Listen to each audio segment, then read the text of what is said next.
What's up, everybody, and welcome to the Cocktail Lounge. A little bit of a different look this week. We're going to be heading to Southern California for Del Mar, and looking forward to it. We have a 8-race program. We're going to be joining you from race 3 through race 8, the end of the card. And I didn't come alone. I'm with my friend here, Riders Up Tim. How you doing tonight, Tim? Doing great. Back to school and ready to go with that. Love to try a little Del Mar tonight. As everyone knows, we normally do Woodbine here on Thursday nights, but because the Kings Plate is this weekend and they've got some extra racing going on, they decided they typically take Thursday off on this week because otherwise it makes for a lot of back-to-back-to-back nights for their employees, and I totally get that. So they're not running tonight. Our friend Sean is not with us because he is at the track. If you check out his social media on X, you will see his view of the track from his hotel room. He's there. I'm sure he'll check in with us at some point tonight. That's right, folks. Yeah, Spin Nation is north of the border now. And yeah, he's at his favorite place now with his Woodbine family. And like you touched on, Tim, we're going to be switching it up this week, though, Del Mar. So appreciate everybody joining us in the chat here. I see Razor Sharp Picks. Shout out my friend already in the chat.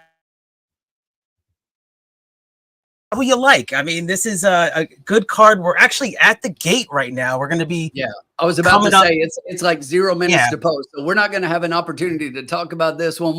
We'll talk through the race. Unfortunately, if you're a regular in the Cocktail Lounge, you know we typically when we're at Woodbine we're able to show the race, but we don't have the same luxury with Del Mar, so we'll kind of talk about the race as they get loaded up and get ready to go here.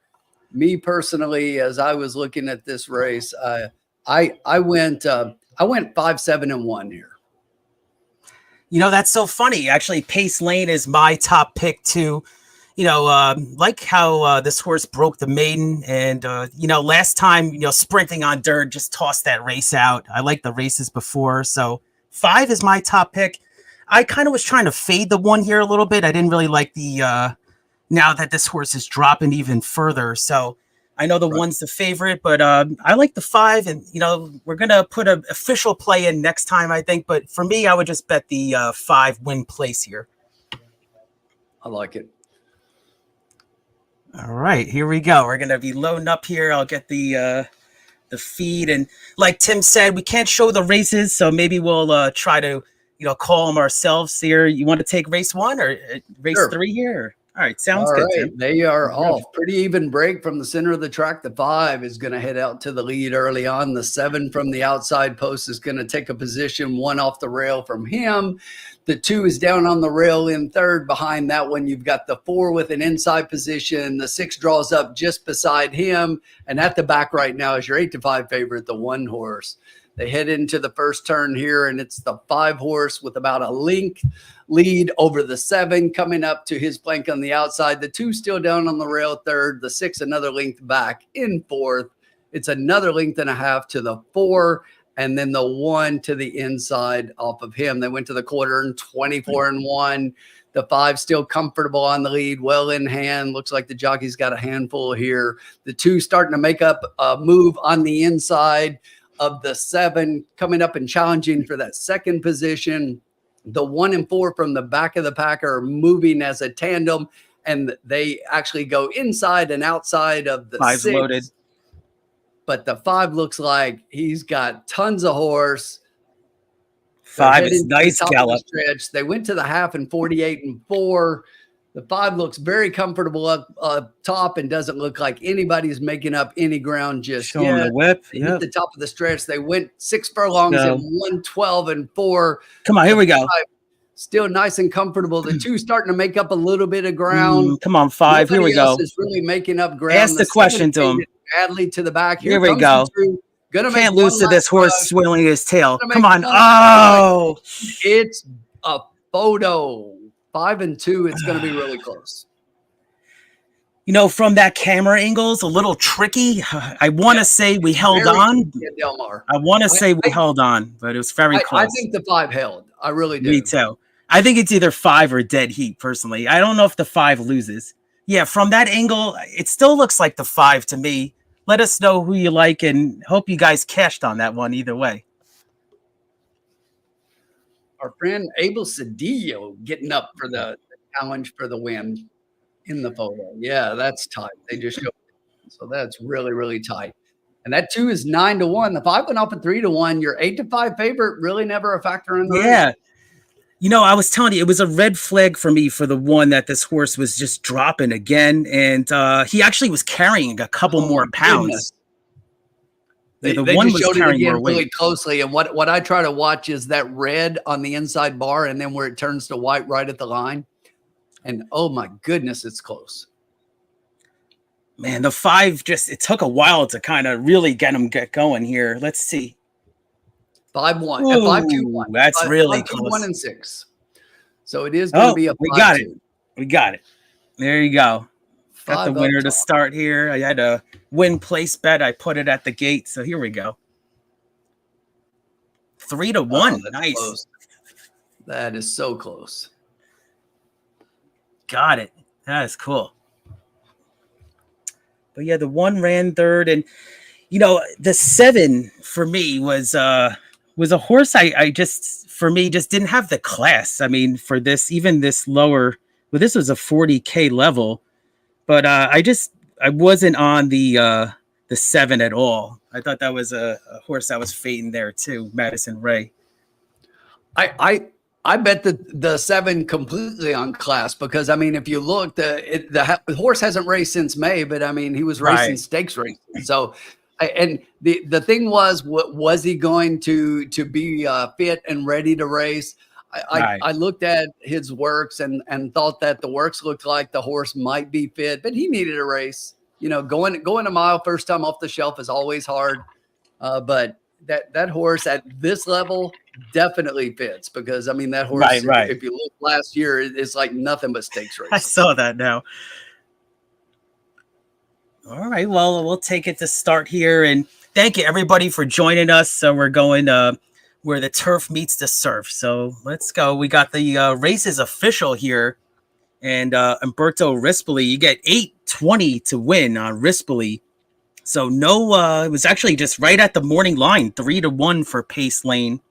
Like this horse a lot, and $4.80 to place and $3 to show. And then you had the 2 Satellite Heart to place and Highlands, who went off the favorite, finished 3rd, and Platinum Diva was 4th. And Rispoli's right there. I mean, that win is going to put him at 17 wins for the meet, and he is definitely challenging Juan Hernandez, who is currently the meet's leading rider. But they're both hitting at pretty similar clips. Rispoli is hitting at 25% to Hernandez's 28%, and they're both 65% in the money. Yeah, they've been the top jockeys. I mean, they're just, they get the great mounts and for these trainers. And I look out for this Peter Miller barn. I think he's got some runners even tonight I was looking at. So for Miller, and I liked a couple of Joe Talamo horses too I was looking at. So it was interesting. I haven't handicapped Del Mar I looked at it for about over a good hour straight. So see if we can get some winners tonight, everybody. Talamo's riding okay since he moved his tack out to California. Yeah, he's hitting at 13% right now. And I was going to make that point tonight is that, a few years ago, I mean, they were doing documentaries on this guy saying he's the next upcoming jockey. You go up and down in this game. I mean, these men and women are so fearless getting on these horses. So, yeah, he moved his tact again, and he's hitting 13%. So we're going back up now, and I like a couple of his horses tonight. Good deal. Let's see what happens. All right, so we got 24 minutes till race 4 here. I like it. I mean, it's a pretty efficient. They're on time, and we get the races 3 through 8, so we get a lot of action here. All right, so let's see who else is joining us here. So Razor, thank you again. Travis, what's up, man? And we got Inns in the house. Rodney, what's up? What's going on, man? How you doing tonight? Good evening, everybody. Scott, what's up, man? And Rodney, making some points there about the leading jockeys. Yeah, it's a pretty deep colony that they have here. I mean, I know it's probably no Saratoga right now, but it's pretty strong, I think, overall. I mean, you got Hernandez and a few of these other upcoming riders too. Does anybody else kind of catch your eye for as like an upcoming rider? I mean, not as far as up and coming. A Yeah. lot of the usual names, and even though we've had a couple of people move out there, they're known names. So, but KK moving out there is right now. He's sitting, I think, in 7th position in the jockey standings. Ray Lou is in 5th, behind the top 3 that was mentioned there before Ray Lou is Barrios. So Barrios is in 4th right now. Ray Lou's in 5th in the jockey standings. And of course, jockey standings go typically by wins, by the amount of first places. But, not in the money, right? Yeah. Yeah, they have that as a separate, percentage in the money. So that's always a good one. I mean, if you're over 30% or more, yep, that's pretty good. So, yeah, I know we're about 22 minutes away. So let us know what you're drinking tonight, and welcome to the cocktail lounge. I'm going to be having a little Tito's myself to start it off. So cheers, everybody. What about you, Tim? Colin Sheehan in the chat. Colin, put the kids down and come join us. Here it is. We might have a couple of people join us, and maybe a surprise guest here in the cocktail lounge tonight. We'll see. But believe it or not, to answer your question, Keith, it is water. All right. Well, you got to stay hydrated, right? And that's exactly what it is. If my voice goes out a little bit, it's like the first couple of days of school and all the stuff you got to do and getting used to talking all day again. My voice is a little hoarse, and right. Yeah, once you're on the borderline of hoarseness with your voice, it's kind of, you want to get over the hump, right? You don't want to go the other way. All right, so yeah, here we go. Colin's here. We're watching the races, and I said I'm a little hoarse. That'll be good luck to you. Exactly. Get home a winner. Yell home a winner. That's it. Cool, man. So we got the this actually starts the pick 5. So let us know if anybody's getting involved in the pick 5. I know that they changed a little bit of, this one looks like a 50 center, but I think the pick 3 they actually made $1 now. Let's take a look. Honestly, it's 50 cents. I wish all horizontals would go to $1. Let's see. I'm not a fan of 20 cent and 50 cent. I wish they'd at least all be $1. It takes out people, added in the caveman tickets with so many combinations, and cuts it down and makes it what it used to be. Yeah, I know. I love the dollar minimums. Do that and do away with the jackpots. Your favorite was it always comes down to the last day anyway, right? No one's gonna hit that before, right? More often than not, it really does. Yeah, so it's actually, that was Santa Anita that had this past meet at Santa Anita had dollar minimum pick 3, but Del Mar's 50 cent minimum pick 3. So I used to play those pick 3s, but that's 50 cents kind of, you're going to get a lot of more horses involved on tickets. At least Colin got my humor.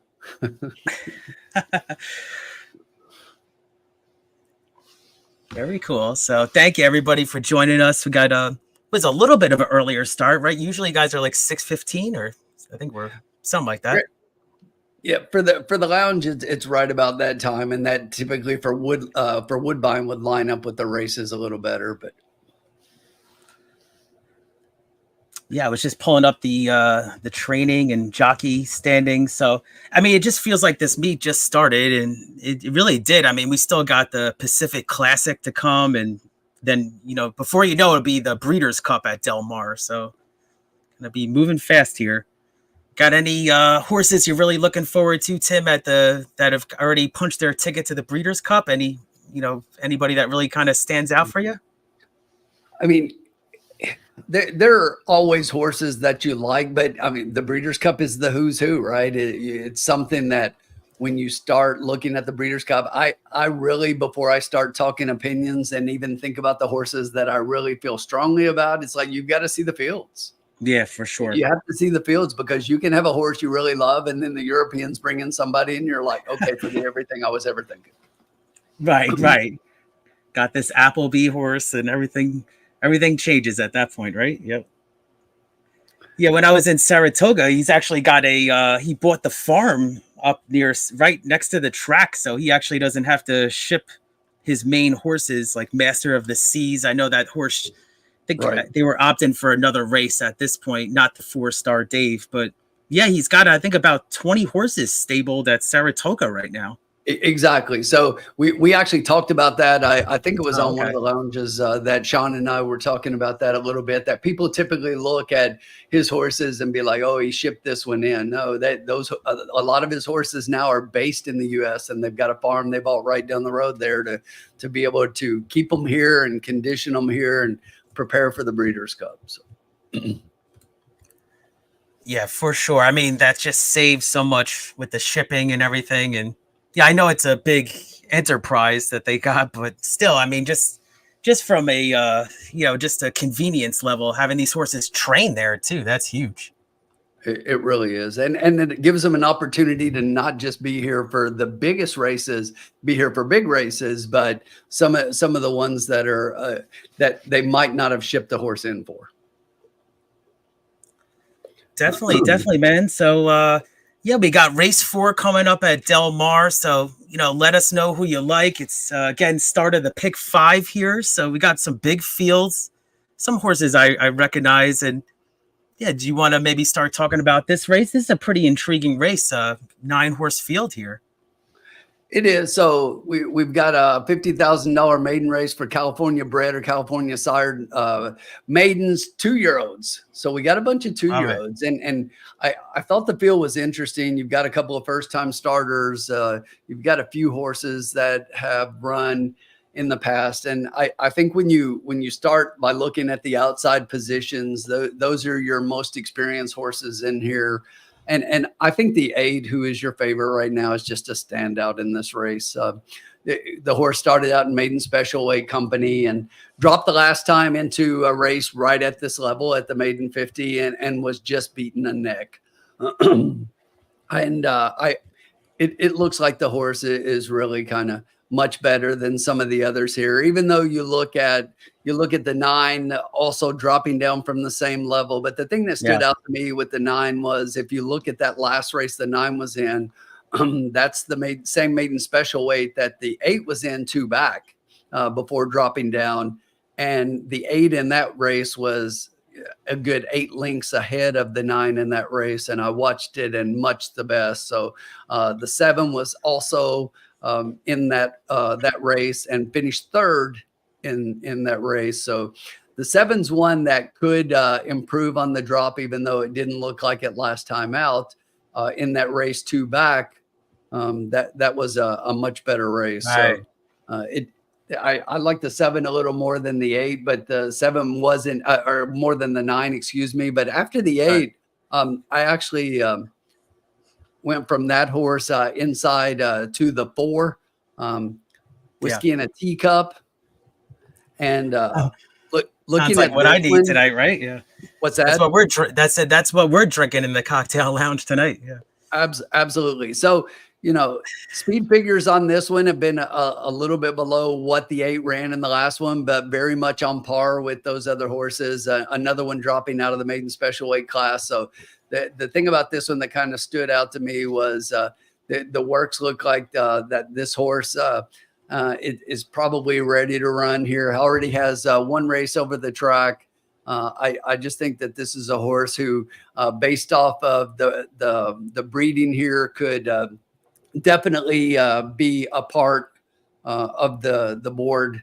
And then I was looking at I'm not convinced with the 7 and the 9, the horses with experience. So I always like looking at the first time starters in a race like this. And the 6 on races, on workouts, and then breeding. If you look at the stallion here, the sire, Outwork, Outwork's got a pretty good percentage. Right. So when I was looking at Outwork here, so he's hitting with his 2-year-old first time starters, he's got 23 winners hitting at 14%.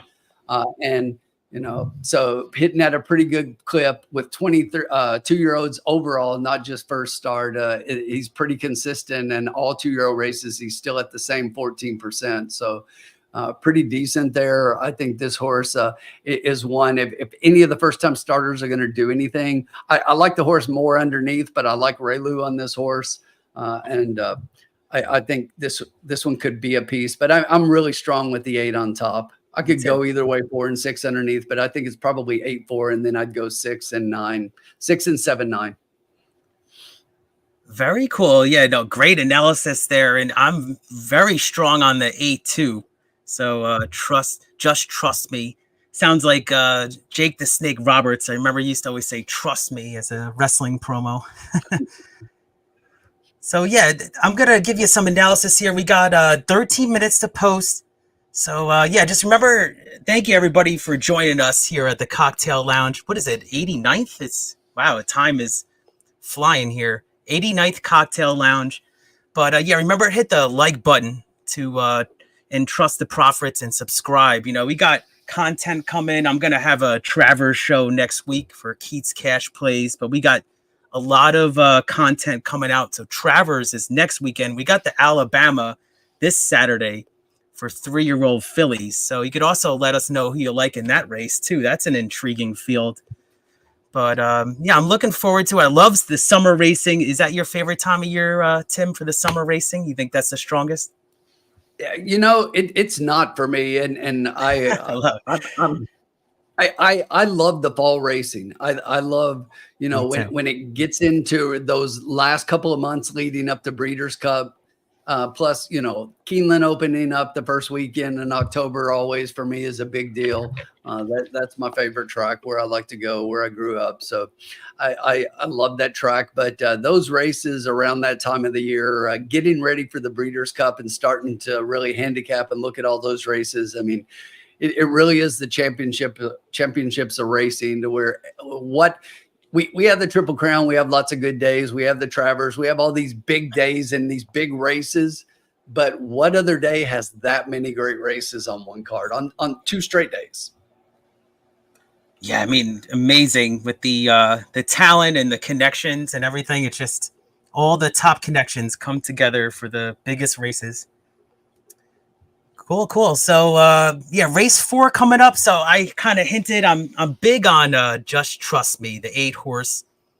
I thought this, you know, like you said, Tim, you made a lot of good points. I mean, this horse ran a nice second place, and I like the speed figures with these young horses that just keep on climbing. I think that's important. You know, you need that. You need to see improvement. And with that, it just headed in the right direction. I thought this horse actually could show hopefully some kind of versatility here, you know, not need the lead. And yeah, I just think the racing experience against this young group is kind of my main angle. And I like how the 8 ran last race. Now, I like the 4 too. So I'm actually going to be boxing. Exacta Box is going to be my play. I'll put it in the chat. It's going to be 4-8 Exacta Box for $5. But we could put an official play in too. But I like the 4 with the big drop. I mean, this is the drop they talk about in horse racing, right? So we're dropping to the maiden claiming, and you get the top jockey. I mean, you get Hernandez has looked up Juan Hernandez has 8 wins in his last 22 mounts, 5 seconds and 4 thirds. So just basically in the money, almost like only missed the money 5 races out of 22. It's pretty good. And comes back. This horse, the 4, comes back July 26th. The good workout. I like the 48 and 4 there. So give me, I'm going to go 4-8 Exacta Box. That's going to be my play. But of course, we're going to put an official lounge play in too. Well, your play is the lounge play. Guess so. I mean, you have to call it. So that's what we're doing. I guess it's my race, right? All right, cool. I wasn't used to that. There you go. But yeah, you mentioned a few other horses. Now, were you talking about that 7 too, right? The 7 and the 9? Yeah, I mean, I looked at the 7 and 9 only because they had been running against similar fields that have made the special weight as the 8 horse, who is a huge favorite. Yet the odds are completely different for those 2 horses. But it makes sense because when you look at where those horses were in the races, comparatively speaking, they were much further back than where the 8 was. And looking at the horses, they're on the track right now. I know we can't show it, so they're doing the post parade. They just showed the 3. I was watching the 4 as they called riders up and the horses were headed out. They're showing the 4 right now. The 4's really on the muscle and looks really good. Love to hear So that. I know I love the 8, but the 4 looks really good. I hope he Putting this in right relaxes a now. little bit. They warm him up and he relaxes a little bit. He is really on the muscle right now. But there's another horse right there that they're showing. If you're watching, they're showing the 6 horse. I like that one a lot. That was my 3rd pick here, and unfortunately, it's nothing sexy. There's the 8, looks also really good on the track, but I hate that, I'm 8, 4, and 6, and the odds right now are 8, 4, 6. So hate being so Right. chalky, but it is what it is. They just showed the 9, who also looks kind of good at 20-1. I mean, maybe that's a horse you want to play underneath. Here's an interesting fact for you. I was looking at the post position, percentages for all of the races, and when you're looking at the dirt, which is what we're on now, the 9 hole is not doing very well. Okay, so that Okay. was one of the things that turned me off of the 9. The 9 hole in sprints is only winning 10%, 3 out of 29 races. But if you're sprinting on the turf, the 9 hole is actually where you want to be. That's the highest win percentage of any of the post positions, and that is with running 7 less races, has more wins than any other post position than the inside post positions, who have obviously been in all the races at that distance. Good points. Formula chiming in saying he likes 8 with 4-3. I definitely like 8 and 4-3. Let me take a look again. I hadn't talked about that one. I know I looked at them all. So All right. Well, another one of the first time starters. I did. I went back and forth when I was looking. This is one, another one when I was looking. I took the 6 over the 3. But the 3 is definitely one that if I was going to take one of the first time starters, these are the 2 I was looking at. The thing about this one to me, as I looked, was with all your first time starters, I like to go in and look at the dam and the sire. right. And the interesting thing here is that the dams only had one other horse run. It was a full sibling to this one, and took 4 times to break their maiden. Had to drop all the way down to a 3,500 level to break his maiden, and then has run 2 very low level claimers since then and not done much. So this one's a full to that one. Yeah, I know. I love digging into the pedigree there. I know our friend Jessica Tugwell does a great job with her show too. So check that out. Pedigree puzzle. It's always interesting. You always learn so much from. I love learning different things from different handicappers. That's one of my main things. Just getting into horse racing the last 5 years. So like yourself, Tim. Awesome. So there you go. There's the official bet that, You're gonna do. that Keith played. We're playing a $5 exacta box 4-8. I like Matt's on the same horses, but he's going ice cold 4-8. Love it. Bet with conviction. That's what I always say. Oh, I want to get. Take what you like and bet it. It's, I was gonna put this in too. Yep.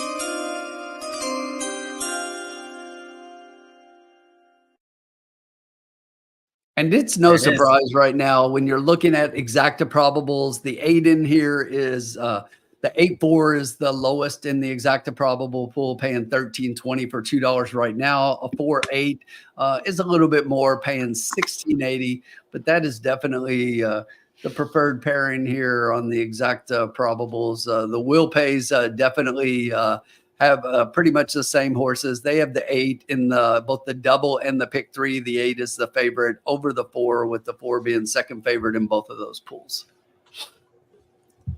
Love it. Yeah, you got to look at the pools and the will pays. One of my New Year's resolutions was I'm trying not to when a horse that I like is an overlay, I'm trying to like stay on my opinion and actually play the horse instead of canceling the bet. I was on the wrong side of that one time this year, and I was kicking myself. Yeah, it was I think it was a horse at Santa Anita actually that went off 7-1 from a 4-1 morning line. So sometimes you just try not to cancel bets either. Absolutely. So looking at win, place, and show pools right now, the 8 does have a little bit more win money, but the 4 actually has more money in both the place and show pools. Cool. Yeah, that's grilling interesting. And Todd, love it. What are we grilling, Todd? We got some steaks on the Barbie. What is it? There you go, Todd. You're having a feast and hopefully, joining us for the lounge. So cheers, my friend. All right, then we got Charles B with a play here. Good luck on your exacta here. Key box, like the key box there. So we're gonna stick with the exacta box here. I mean, I'm just going with my two strongest opinions in this race, and let's see what that current probable is on that exacta. Firsty, this is actually our first bet coming up here in the fourth race. We got in just in time as the horses were loading in the third, so we did not get an official wager in, although did have the winner, and Keith got his personal bet in on the winner win in place. So that is the horse we liked on top in the last race as we came on air. It's been kind of chalky though. Yeah. I was actually I was pleased with 3-1 though. That's good. Usually that horse would have got bet down a little bit, but we got exactly the morning line. That's nice. And that was not the favorite in those races. I'd just say it's been kind of chalky overall. Yeah. But that was definitely not the favorite. Definitely. Yeah. All right. So we got 2 minutes to post here. Race 4. This is an 8-race card. Like the Thursday night. I know Thursday night, sometimes they go actually extra late. They would go 7 o'clock Eastern. They would start. But tonight they're 5 o'clock Eastern. And they finish around, I believe, like 8:45. So we'll be with you for over another 2 hours here in the cocktail lounge. So let us know what you're drinking. Typical Thursday night, even at Woodbine, that's about the time we finish up on a Thursday night. Yeah, it's funny. The schedule matched up that way. It is. I mean, Del Mar is not a track I play a lot, but I do make plays there, spot plays more than anything. It's not anything that I typically go and watch and play a whole card. I'll find horses that I want to wager on. For sure. Yep. Good evening to you, sir. Here we go. And we got Rodney giving us a lot of money coming in on that 6. Yeah, I looked at that 6 too. So good luck if you're playing that. That's the first time starter I liked. I liked that one. That was my third pick, and I like that horse the best of all the first time starters. But yes, so just to let you know how much late money, the 6 is now second in the win pool. Has actually split the 8. Has actually split the 8 and the 4, and also is first in the place pool. Has the most money in the place pool right now. That is the 6. The 8-4 though is still the lowest exacta. Very crazy. So yeah, the looks like the odds are going to catch up with this pool money right now. And yeah, Tim, did you ever get down with this? I've seen it a couple of times at Del Mar. I know that they offer it at Low Sal at night. It's a place pick all. So you actually have to pick every race. You have to make sure you survive with a place horse. It's kind of cool, actually. I've seen those kinds of things, but I've never been involved in one. All right. We're going to be loading up here, and I guess I'll take this race call here for race 4. So this is a baby race. We're going to be sprinting 5.5 furlongs. And yeah, everybody's loading very calmly right now. So that's always a good sign for these young horses. And let us know who you like in the chat too. Well, thank you so much for joining us, everybody. And hit that like button. Appreciate you checking out the lounge, and a little bit of a different look this week. We're not at Woodbine, and I haven't been on for like almost a month. So I'm glad to be back in the lounge. All right. Loading up now. You know when you get the side angle that things are getting serious. So here we go. All right, we're all in here. And away they go. I was waiting all day to do that. So now we got Whiskey Teacup showing speed, the 4-horse. We got the number 1 Glorious Oscar on the rail.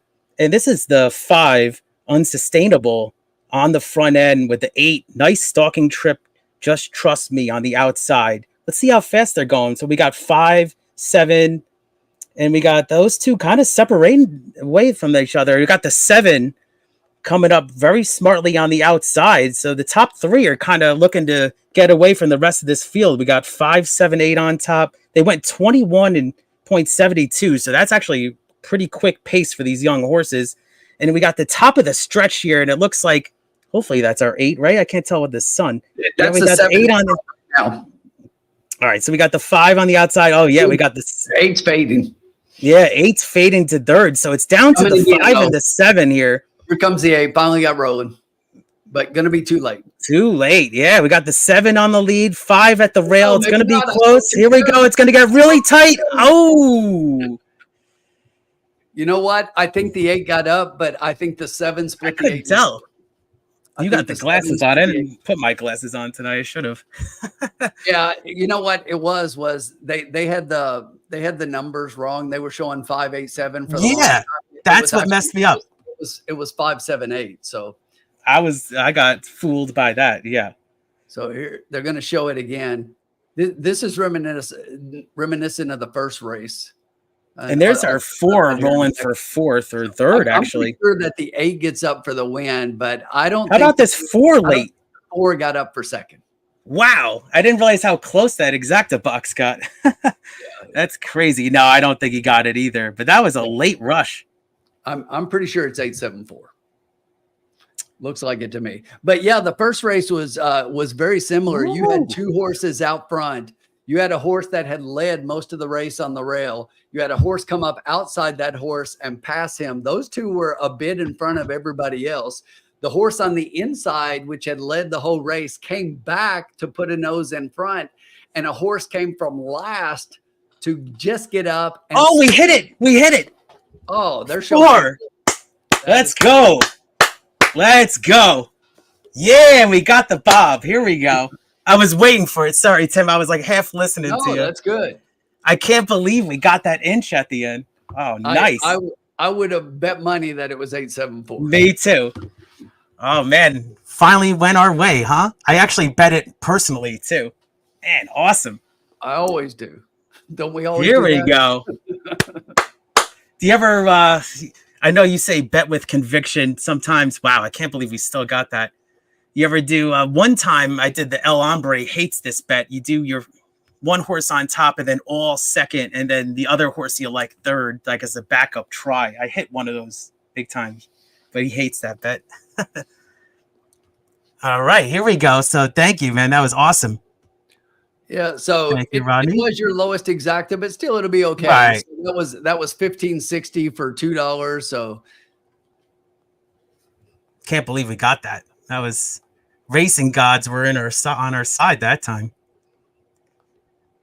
Thank you guys. Appreciate it. somewhere around $39. All right. So we got we put 10 down to the teller and we're walking away with what, $29 Probably profit? about $29, somewhere around there. Yeah. That's how you make some money on that race. Not a bad start. Yeah, I envisioned this 4 rolling late, and that was what a rush to get second. I can't believe that horse got second. No, he was flying. I even thought for a minute that the 8 wasn't going to have enough, but he just really hit his best pace late and was really motoring at the end. But I didn't expect the 4 to get up, and he was doing the same thing. Nice, man. So cool. You want to update the bankroll, or I guess you were just talking about those numbers. I'll wait for the official payout, and then Here we go. Definitely get See, that up. I'm hungry for the money. Here we go. So I said when I was rushing before everybody, I was like, I gotta hurry up. I gotta make some money tonight, you know? We've been doing a little bit of that here in the lounge. Nice. I know we didn't have an official bet on that race 3, but we got that winner too. That was good. There you go. The $1 exacta is paying $7.80. So $7.80. We had it 5 times. So that'll be $39. We made a $10 wager. So a profit of $29. Right. There you go. I think, with the favorite and the 7-2 second, that's a good profit. Cheers. Yeah. With the top 2 favorites, I mean, making $29 on the race, we'll take that. And then they talked about your 7. Yeah. Your 7 ran very well. The 7's the one I actually had 4th, though. I like the 6, okay. who didn't do much, but I had the 7 4th.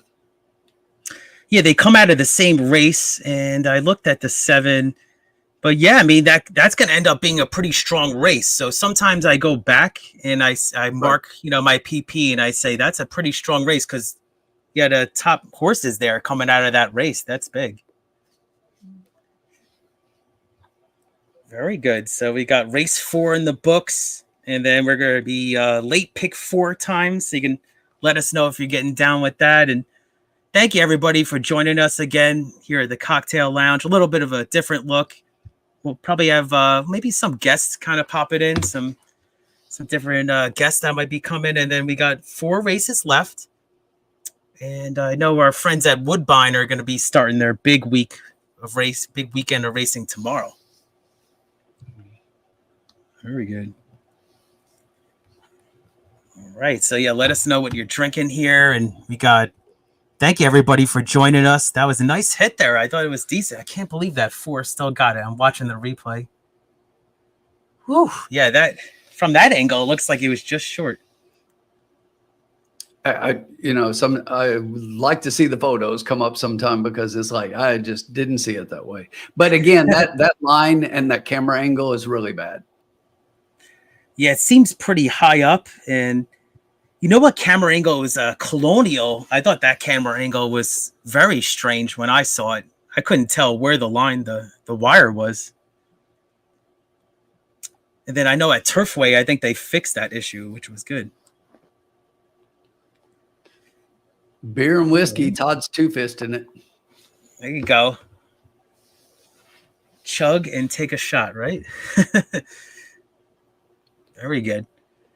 Yeah, before you know it, we'll be, like you mentioned, Tim, before, we'll be in the fall meet and Keeneland fall meet and everything. So it'll be interesting to see where these horses will be pointed. So we got Seize the Gray is actually going to not race in the Travers, and he's going to be pointed to the Pennsylvania Derby. So I'm excited for that. I got my Pennsylvania Derby hat on, so I'm going to be there. Interesting. So I was happy with that news. And yeah, last year when I was at Parks for that, it was the weather. I mean, that was amazing how they persevered through that weather. All right, so we got Del Mar race 5 coming up here. And this is going to be your race, Tim. Kind of forgot about that. So I'm going to be the one to hopefully change your mind on a horse. We'll see. We'll see what you think, because interestingly, I think there's a horse here who might be a price. So we'll see. Yeah, I thought it was a pretty interesting race myself. Let's see. Yeah, a lot of sprints, a lot of I know that this is an allowance event, but so a lot of maiden races on this card. So those are the most challenging ones to me, the maiden claiming maybe. All right, so we got, let's see these will pays here. Not bad. I mean, it's favorite actually won the last race, and then the favorite in the double right now is the favorite currently, number 6, Known Idea, for John Sadler and Juan Hernandez. So I'll talk about this horse eventually. But yeah, I mean, I thought it was a pretty wide open field. And what do we got? 20 minutes to post. So you can all let us know who you like in the Alabama. And is that the race that you're kind of looking forward to this weekend? Have you looked at that field, Tim? I have not. With getting back to getting back to school and everything, this is like right. These next 2 weeks are like some of my busiest weeks of the year. So I have not done much in the horse realm. I've been trying to get everything going back at school again. So. Yeah, it's that time where you just got to prep, for the school season. So good stuff. And I'm glad I'm off tomorrow myself. So this was good timing. Maybe I'll have an extra cocktail tonight. So it'll be a good time. And thank you, everybody, for joining us here. We get that Twitter feed up here, too. So we got everybody joining us. Thank you. We got the Twitter feed. It's on our friend Colin Sheehan's tweet. So you can click right on that. Yeah, thank you for the viewership and the support here in the Cocktail Lounge. And then, of course, here on YouTube. So remember to hit that like button and subscribe. We got a lot of content coming your way, especially this week coming up. Got a nice daily double with a couple of the profits on it doubling down coming up. Oh, yeah. Nice job, Prophet. Exactly. That was so funny. There you go. And then, we got Thank you so much, our friend. The formula is in the chat here. There you go. He says, don't forget to change the date on the ticker. Yep, that's definitely one of the big ones right there. All good. It's changed. I changed There you go. So you see our, thank you very much. And you see our updated bankroll. We're up $29 and officially one race there. So that was nice. And then, yeah, I mean, even the race that we were 3 minutes to post, we had that winner too. So thank you so much for following along, and let us know who you like here in race 5 coming up. All right, let's see if they're on time here. I always look at that. These tracks are doing pretty well. Or 18 minutes to race 5, excuse me. I just want to see if they're actually on time. Let's see. Race 5 is supposed to go off at 7:06. So 12:06. Yeah, they're right 18. How about that? They're right on time. Very good. Staying pretty close so far. Definitely. Yeah, I mean, sometimes if there's like an inquiry or, something else going on that they got to delay it a little bit. I saw when I was watching Colonial on their big day, they had some delays for some random, I didn't even know why. It was like the track, the times were all changed. Even the horse racing books didn't even know what to do. And then they were kept on resetting the post times. All right. So we got race 5 coming up here, late pick 4. And they actually offer a quinella, which is interesting too. Very good. So we got Bobby D with a play here already. Thank you, man. It's going with the exacta box 5, 2 over 3, 4. Here you go. And then it looks like a win bet on the 4. So good luck to you. Right? Got to make my way out to Del Mar one of these days. I've never been there. Have you ever been there before, Tim? I have not, but I'm trying to get my way out there for Breeders' Cup. So. Oh, yeah? You thinking about going this year? I am. Oh, man. Awesome. I've already blocked those days off to take off from school. So that is definitely something I'm looking at. Yeah, good for you, man. That's awesome. I was thinking about it, and I'm just maybe save a little bit right now, and then I'll point maybe to 2025. But that's awesome, man. All right. So what did you think in here, Keith? Yeah, let me pull up my picks here. We got race 5. I thought it was an interesting field, and we got another turf sprint, 5 furlongs. So this is going to be a quick one. And I'm looking at it was an interesting field. Now, I see a lot of speed in this race, too. So it's a sprint. You like speed, 5 furlongs. But I saw a good amount of speed. I think the 9's going to have to go. And the 9's an interesting horse to me. But, Frey, I kind of like outside post in these kind of turf sprints, too. But 9's going to be my second pick. My top pick is actually going to be number 5. That's going to be Disco Tribute. And so I was looking for a horse that can be close to the lead, but doesn't need the lead. I like the blinkers being added here to this number 5. I like that angle, blinkers on. And I'm just throwing out the stakes try last in routing. So this horse just doesn't want to route. So that was, for the trainer to put this horse in that field, routing in a stakes race. Now obviously that horse didn't want anything to do with that. So we're going back to the sprint now, like the blinkers on, back to the sprint. And I just think the best races for this horse are at this similar distance. So give me number 5 here. I'm throwing out, I know, a lot of speed and won nicely as the favorite at Golden Gate too. So I like the 5. And then let me see what I wrote about this 9 here too, real quick. Lemon Sushi. I know he's just been, last summer, this horse, the number 9, was very consistent. And I just thought, back to sprinting now. Now, most of these efforts have come at this kind of level. So I look for a sharper performance here.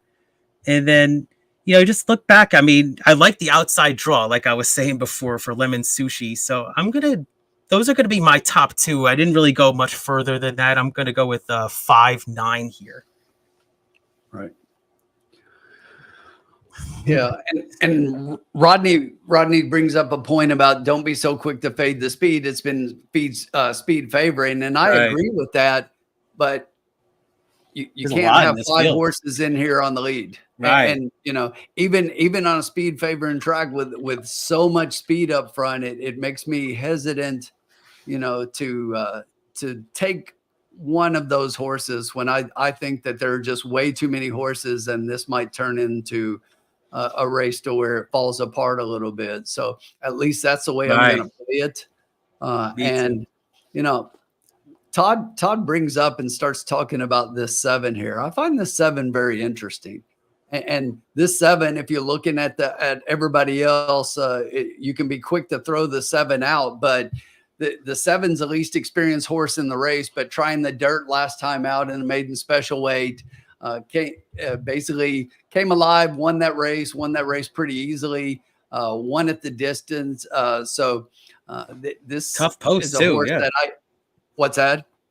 Yeah. Sorry, Tim. Tough post too. I mean, to I'm break sorry. the main from the I was, 11 post. So I really think that this is a horse. I look back like at that 19 July work on Del Mar, that 47, you know, handily from the gate, best of 59 for the day. That was a monster work. I think this horse has the best closing kick of anybody in the race for sure. So if the speed falls apart in here, I think the 7 is one that can definitely get a piece. The other thing I noted about the 7 was if you look back, and that was, you know, August of last year, but Dr. No came back to win a stakes here at Del Mar, came back to place in another stakes race after that. So this horse has been running against really good horses, and I won't be too quick to throw the horse out. So I think definitely should be considered for a price. Whether or not the horse can get up and win the race, I'm not so sure. I did go to the 5 as if I'm looking at the favorites, the 5 and the 6. I like the 5 a lot more than the 6 in here. I do think that just like you said, Keith, I'm throwing that last race out, you know, at a route, and Right. This horse likes this distance. If you look, he is 5 for 5 in the money at this distance with 2 wins. They're going blinkers on here, which is an angle that the trainer hits at about 14%. Gets Rispoli up, coming out of a stakes race at a distance. Again, line through that and just look at everything else. And this horse definitely fits here. I like Disco Tribute a lot. Nice. As far as the favorite. And then I did go to the outside. The 9 here was my third pick. This is a horse again, like you mentioned. I think this horse has been racing against a little bit better and coming back to this level. You see the horse has 2 straight second place finishes, just fading a little bit in that 6 furlong and then coming back in the 5 furlong. But this horse consistently runs buyers right at that 82 level. If you look, has like 3 out of the last 4 races at that level. That's as good as anybody in the last race. And if you look at the 6, horse has been off since May, coming off a good effort to where that was the horse's best speed figure to date. And so they've had time to recover, but the works don't stand out at me saying that of all the speed in this race, that's going to be the one to hang on. And that was a route in the last one, but looking, the horse hasn't sprinted this short. So this horse never has. Yeah, that's what I wrote. May be much the best and may be there. Right. And another one, and Scott actually just said this, and I was about to go, this is another one that's been off for a while, but if I'm looking at closers, then I am, because I think that the pace is going to fall apart in this race. I think there's going to be way too much speed and it's going to fall apart. That's why I like the 7 to close. I think the 8's another one to close. And the reason that I like the 9 underneath as well, I failed to mention this earlier, but you look and you may see a lot of speed on the 9, but if you're looking at post positions, that's when the 9's inside. When the 9 has been outside, he kind of rates off the pace a little bit. And by the way, when you're looking at those speed figure, those post position stats, like I was talking about a little bit earlier, in turf sprints, The 9 position has the highest win percentage of any, actually has the highest amount of wins and has 7 less starts than any other, than all of the inside post positions, because Wow. obviously you get a lot of short fields. So the 9 and second is the 7. And those are two horses that I like in this race. Those positions are doing pretty well. So horses in those posts. And again, that's not a stat you can always throw against, but when I got a horse I like and it's like it's a favorable post position, something I would take into consideration.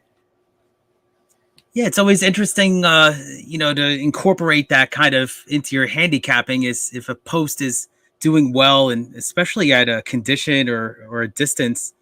And then what did you think of this 8 too? I mean, I was a horse that I know won last time sprinting at this distance at Santa Anita.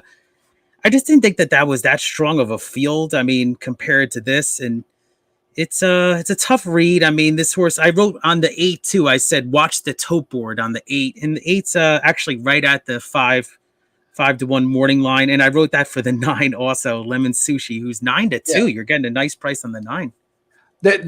The 8 horse is the last one I mentioned.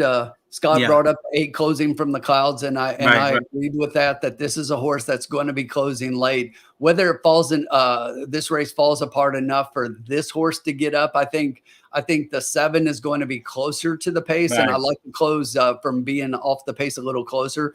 But I will tell you, the first race tonight, and that was at a mile, the horse that finished second in that one, closing like a bat out of hell, was coming from last to first. Last at the top of the lane and finished second. And second by a nose. That was a 3-horse photo. But yeah, wow. I totally agree with what Scott just said. This is a race that I think is kind of wide open. Keith mentioned it as well. But you're getting some decent prices. Your favorite in here right now is a 6 horse, who I'm against in here. But if you like the 6, you're getting a good price at 5-2. So I definitely wouldn't talk you off the 6. I see those 6 being able to be much the best. I will tell you, Formula mentioned this a little bit earlier in here. If you look, he's sticking with that on his sheet. He's got the 6 on top. He's got the 6 over the 5, and he's got the 8 third. So those are horses that we were just talking about. We're just all talking about, yeah. Gotta love it. So yeah, let us know who you like. I see all the plays in the chat, and yeah, that's what I always say is like our, handicapping and analysis. We try to make points on these horses, but we try to cover a lot of horses in the field, and hopefully you pick up something from us that you like, and bet it. It's your opinion's the most important. So good luck to everybody. Don't you worry, Mr. Automatic. I have it marked on my calendar, buddy. I have my alarm already set to where it's going to go off, to where I'm going to know I am going to be online on the 20th, and I am going to get my tickets for Keeneland. Make sure that Wi-Fi is up. I knew what it was when I read it. That's awesome.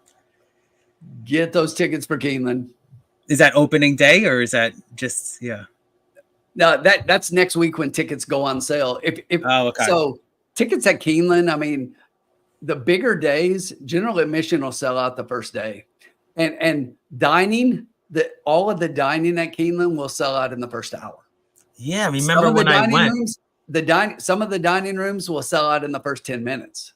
You tried. I know you tried for us. It's not an exaggeration. It's like I've been like right as it opens up, and it's like, thanks for playing your number 10,000 in line. And it's like, I just got in with everybody else. And it's just like you go in and right off the bat, there's no dining seats. And it's just crazy. It's crazy. It's like the radio. It's like you got to be the lucky caller. Yeah. Typically, though, I buy a season pass for general admission. And those are always available. So I still get in quickly because there are a couple of days to where if I can get a dining room seat on a couple of the bigger days, then I will get a table and go with some friends. But yeah, to get that table, that's huge to have that station. And yeah, I remember you telling me that sold out quickly. And I've been to other tracks too. We actually got a table at Parks halfway through the Derby that day. That was fun. Very good. It is Mike calling. Mr. Automatic 2. All right. I think we got to figure out a wager here. So. Here we go, Tim. Let us know. Yeah, you got time. You got 4 minutes left. Probably more like 5 minutes, according to the West Coast race. Let's see here. Yeah, I looked at a couple of these other horses here. Couldn't get over the last 2 races for the 3. I was trying to convince myself the 3 is a price horse, but was one on the dirt sprinting, but not on the turf. All right. So I'm going to put this in really quickly here.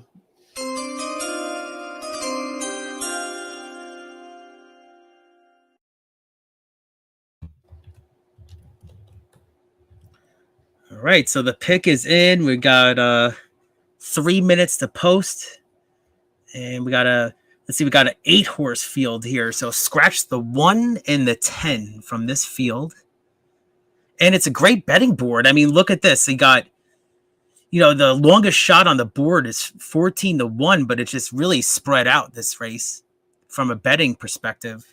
So a lot of money scattered. I mean, you got the 2, 6-1. You even got, the 8 that you mentioned, 9-2, and the 9's price is going down now. There you go, Keith. So I'm going to play a $2 exacta key box. We're going to key the 9 because I think the 9's going to get there for a price. It's 5-1. We're going to key it with the other horses we've talked about, 5, 6, 7, and 8. That'll be a $16 wager. So it's going to cost us 8 down, 8 up. And that's what we're playing. Let's get the money. Yeah, you made a point about that 9 kind of hopefully not being right on this hot pace. And hopefully it can just kind of sit right off of it. I mentioned I like the outside draw in these kind of sprints a lot too. So I'm going to be doing I guess I'm going to do a side bet on my own here. I'm just going to do a simple win place bet on the 5 here.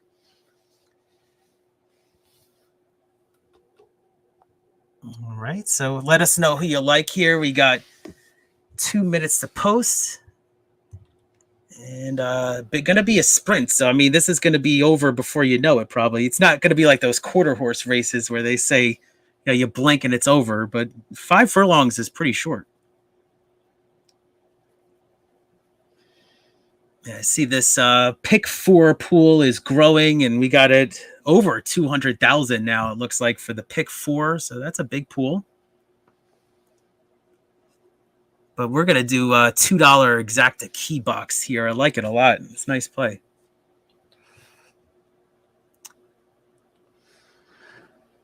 So all kinds of things going on here. Mr. Automatic in the chat.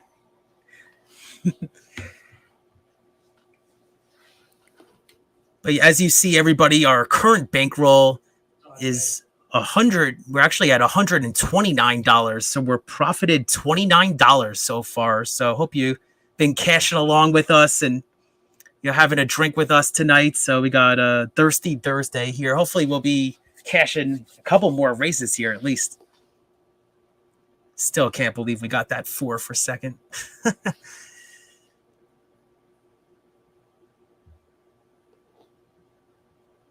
All right, we got the hit my live feed here. All right, so yeah, they're probably taking a little extra time because this pick 4 pool is growing rapidly here.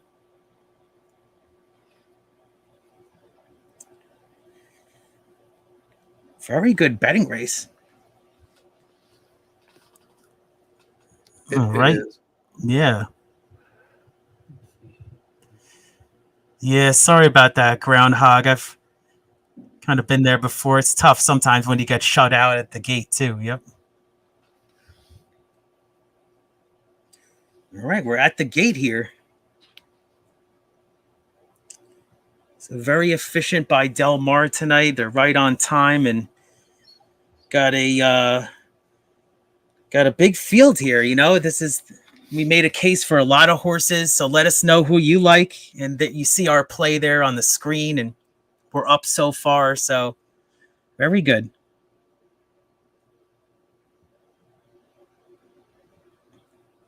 Oh, they're loading very professionally here. You going to take this face call, Tim? Or? Sure. 5 furlongs. Hopefully we'll rest your voice a little bit there. A couple of furlongs will rest. All right, here we go. All right, good luck to everybody in the chat. Looks like we're all loaded up and we're off. It looks like from the outsider, pretty even break all the way across the track. The outside horses got off, Two. but the 2 horse from down on the inside without a 1 on the rail goes out and takes the lead by about 2 lengths over the 5. 5 Here's is our down 9. inside, just outside that one. Right now, you have the 7 horse sitting outside. The 9 is going to go 3 wide, sitting in 4th place right now. It's another 3 lengths back. Just outside the 3 is the 6, and then trailing the field right now, the 8 with the 4 down inside that one on the rail. They went to the corner. Come on, 9. 2 and 2. 2 is out front still as they hit the top of the stretch, leading, but Left coming the down. rail open. Looks like the 5 is left the rail open, and the 5 shut the door. Come on, 9. Come on, we're going to be there. Get that. Come 9 on, let's cash this ticket. Let's get that 9. Yeah, here we go. Get that 9 rolling late. Here we go. Yeah, here we go. 59 all day. Yeah. Only winners in the lounge. Cashed it. Only winners in the lounge. Cash that ticket. Run to the Damn. window. Get your money. 5-9. And look at that. 7-2 over 6-1. Wow, we were all over that race. Hope you guys tailed. That's awesome. And here's the thing. The 5-9 is paying even with the 5 being second favorite on the board. The 5-9 pays $47.20 for $2. Woo, here we go. Now we're cooking. That. I bet We'll $5 win place on the 5 too, personally. So that's awesome. That 3, guess who that was, Keith? Good. On the 3, getting up the rail for 3rd. Talamo. I mentioned this horse late, actually. I said that this horse won at this distance starting. He's won the watch, actually. Absolutely. It's like if they have like a comeback jockey of the year award, it would probably be him, right? Man, that was awesome. We're doing awesome, Tim. Here we go. Great stuff. Thank you for following along, Mr. Automatic. This is amazing here. 5 was definitely the one, as we talked about, that I like the 5 a lot as far as the favorites went. I thought that was the one. The 9 horse getting up, that's exactly what I thought that horse would do, is close. But, interesting is I talked about that 6 horse. I just didn't trust the 6, thought the 6 might need a race. And if I'm not mistaken, the 6 finished dead last at 3-1 favoritism. Wow. Yeah, I mean the 2. I was a little nervous because the 2 broke perfect and then was showing good speed, but a little too much speed. It caught up to him late. So amazing. Got it. I mean, on Rispoli, you got 7-2 on this horse. Amazing. Oh, it actually went down to 3-1 for some reason after the race. Yeah, and it's crazy because I was watching as they were loading in the gate, and the 9 was still 5-1. So let's see. Oh man, it changed at the end. Definitely took some late money, but we'll take that. We'll take a 5-9. That was a decent hit there. So 83 people watching. Hopefully everybody followed along and cashed our bet. So $16 will get you back. What was it we said here? So 5-9. $2. Hey, wait a minute. That just clicked down. So 28.40. Yeah. That's what I was mad about because I thought I got 7-2 on top. Oh, well. Classic. But I was looking at the probables, and my probables were updated. And I'm telling you, that clicked down. It changed. Yeah. It clicked late, did it? It clicked after the race, which is odd. After the race. Have you ever seen that in a while? Yeah. No, well, I've seen it, but not in a while. And that's the kind of stuff you hate to see on the track. But here's the thing. Even the favoritism changed as far as the exacta. The lowest exacta was actually your 9-5. Wow, it really just the money came in late there, like actually after the race. So wow, almost too late if you're asking me. But I was sitting here and I just talked about it, and like I say, I refreshed the odds in it and it updated, and it was showing that exacta paying 40 something, and now all of a sudden it's 28.40. Wow, that's a big drop. I don't like that. Drop. I haven't seen that. That was a late drop. That was after the race too. It was crazy. Yeah. You hate to see that, right? Yeah. But if you went beyond that, if you like the 9 and 5, like we talked about, and you got that 3 in there at 27-1, congratulations, because that try is going to pay quite a bit better than the exacta that we had there.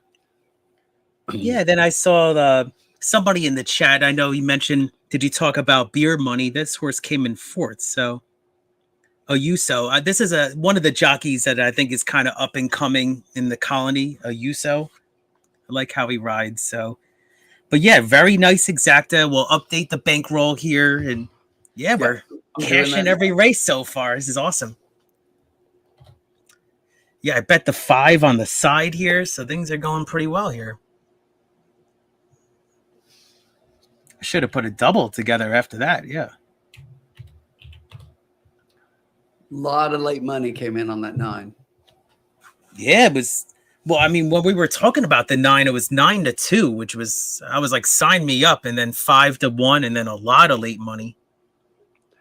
So there you go. The bankroll is updated. So we are sitting at, we started off with $100. After 2 races, we're sitting at $141.40. Gotta love it right there. Yep. And then look at that trifecta for 50 cents. I know, big hit right there. 136.75. So hopefully you followed along and trailed that. Yeah, I agree. Scott, I totally agree, Scott. That was, I mean, that was such a late change in the odds and the money. It kind of just ripped your winnings out of your wallet at that point. Because you had the money in your, that was a really late change. Wow. Really. Yikes. All right. So we got race 5 in the books. No matter what there, we cashed it. And yeah, we got late pick 3 action now. So cards moving along quickly here. It is. It seems to be flying. I'm just going to get a quick refill here real quick. So maybe you can just improv for a minute. I'll be right back, everybody. No worries. I'm surprised we haven't had any of our guests come on so far. I know I sent the link out to at least one person that had asked about it. So I thought we'd have a guest, and I thought we might have some of the other prophets joining us. I was just looking to see if I got any messages here about any of that. But no, just Keith and I, but that's okay. We're 2 for 2 on the bets. Winning, it's not a lot, but winning beats losing any. That whole race shaped up differently than what I had anticipated. I mean, there were a couple horses out there, but the speed wasn't what it looked like on paper. As I think Hot Rod mentioned it, I mean, the 6 and the 8 were the last 2 horses. Those are both horses that I thought would figure as a part of the speed early on for the 6 and the 8 closing up late, but neither one of those did anything. Really interesting. So we will turn the page and move on to the next. We got race 6 coming up. Race 6 is going to be on the dirt, 6.5 furlong, maiden $50,000 race, 3-year-olds and up. Claiming price 50 G's. And again, 6.5 on the dirt. So we have a field of 10, full field of 10 in here. So should be a good betting race. Let's hope for that. Absolutely. Anytime, Mike, anytime. Cashing any ticket beats tearing them up and throwing them away.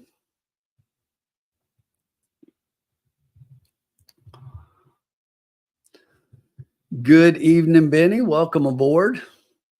Keith will be right back with us as well. He's on, but thanks for joining us. Thanks to everybody in the chat. All the usuals. Missing a couple of people. I haven't seen Grandma in tonight. Haven't seen a few of our folks checking in, but a lot going on. Glad you cashed that one, Benny. Wasn't as big as we had hoped, but we cashed. We're moving on, swinging in another one. I think this next race coming up is pretty interesting. So there are Right now, if you're looking at the board, the 5 is a favorite. That's what I expected, sitting at 3-1. But if you look beyond that, you got 3 horses at 5-1. Then it's like 8-1, 2 at 10, 1 at 11, and then 15 and 16. So really tightly bunched. If you get past the 5 in here, it's fairly even and fairly spread. All right, Tim, you were giving some analysis here, and like it's who's your top pick this race, you'd say. Sorry, I just missed it. Give me a second. And as a matter of fact, since you just got back from a refill, I'm going to do the same. I'll be right back and let you handle it for a second. Yeah, it'll take turns, definitely. So yeah, everybody, we're on race 6 here. 20 minutes to post. Del Mar, a little bit of a different look this week, but still a cocktail, same cocktail lounge. So give us a like, share the video. Appreciate everybody tuning in. We got a lot of viewers right now. So where else would you rather be? We've actually been cashing every single race so far. So hope you've been following along. And I've seen a lot of sharp handicappers in the chat here. So appreciate you sharing your play too. So, this is an area where we can all share plays and just talk about these horses. We love it. Very cool. So let's see what's going on in the chat here. Thank you, everybody, for tuning in. Thank you, Benny Betts and Groundhog. Appreciate the feedback. Yeah, I mean, that was such a late click with the money there. I was still surprised by that. So maybe it kind of evened out with that 4-horse, the previous race, getting up at the wire. I didn't expect that. So it's kind of maybe evened itself up there. All right. Well, we got 19 minutes here. I guess I'll talk about some horses here in this race while I have a minute. All right. So we're going to go with 6.5 furlong on the dirt. This is for maiden claiming for a purse of, let's see, we got, $39,000. Now, I was looking at Battle Cruiser here, who's actually the favorite, 3-1.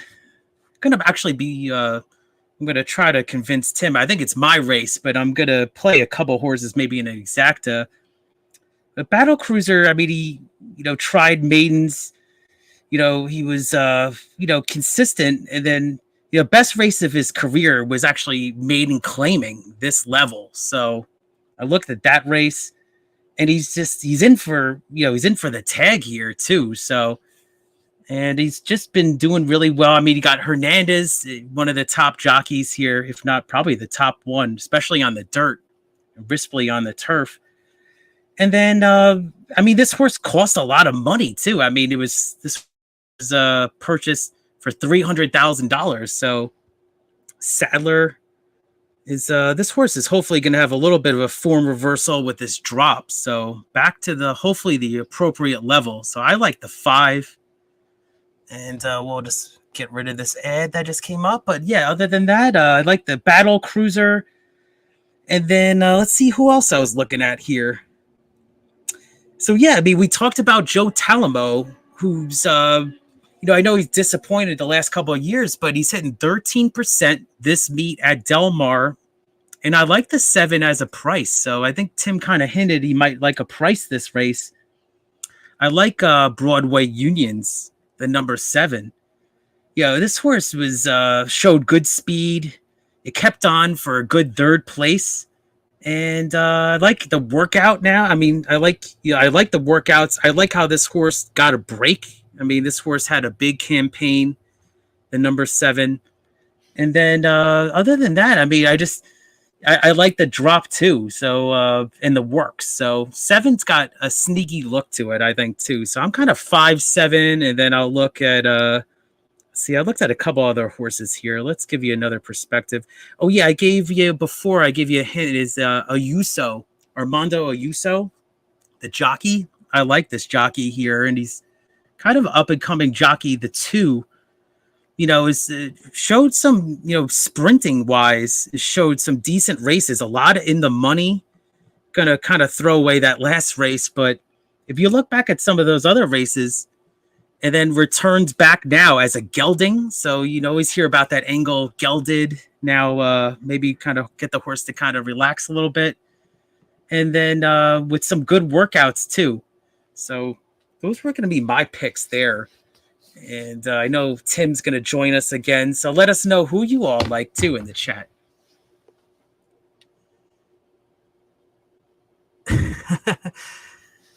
There you go. Yep.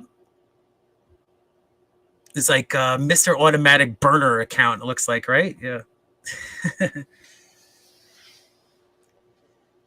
Very cool. So got this 6th race here. A lot of big fields. I like these Thursday cards. I was saying before, sometimes they even start later at 7 o'clock Eastern, but we had a 5 o'clock start here. And another great betting board. So we're seeing a lot of single digit. I mean, if your opinion's right, you're going to get paid even probably more than 3-1 currently right now. So that's always, you always like to see a favorite at 3-1 is a good betting board. All right. So thank you. Appreciate everybody checking us out right now on Twitter. I see you all out there. So appreciate the viewership. Thank you so much.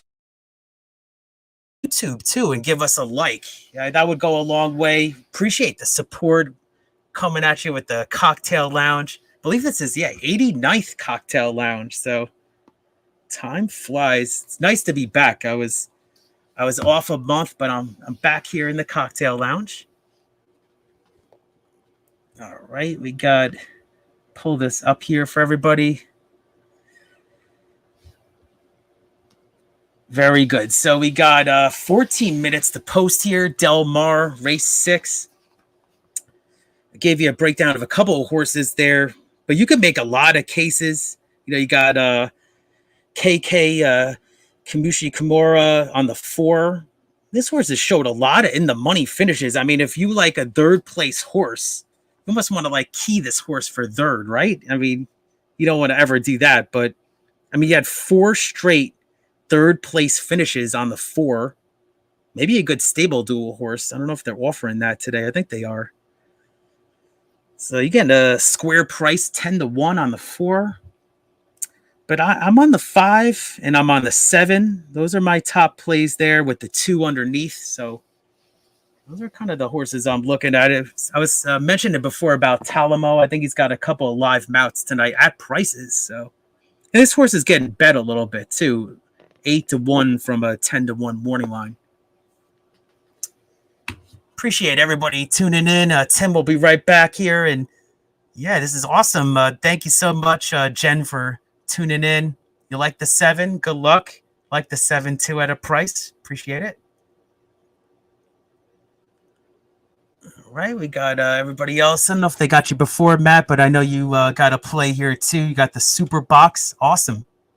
Gotta love the super box there. So good luck. And just looks like a beautiful place. I mean, Del Mar, the weather's always beautiful there. I gotta get there one of these days. Never been. I went to Santa Anita years ago as a real youngster. Wasn't really totally into the horse racing like I am now. And then I went to the old Hollywood Park. That was a memory that my dad took me. I saw all the losing tickets on the floor. Even saw the guys sweeping them up. So that's how you know you're in OTB land. So missed that old Hollywood Park. So that's actually where the Rams play now. All right, here we go. And then Dan's asking me a question here. All right, so let's look at this 10, Dan. Let's take a look. Kyle Frey. Let's look at this 10 for you. All right, so one of the things, I mean, I looked at this horse, Dan. I think if you like this horse, I wouldn't persuade you off. I mean, the post was one of the things I thought was going to be a little difficult for this horse. And, I mean, if you look some of these old races here, like I was saying, I mean, got some in the money finishes, but, this horse was bumped last time. So you can make an excuse maybe for that 6th place finish.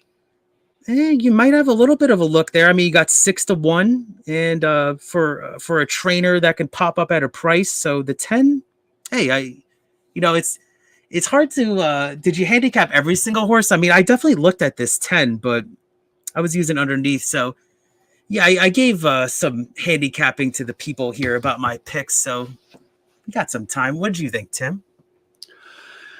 I think this race is wide open.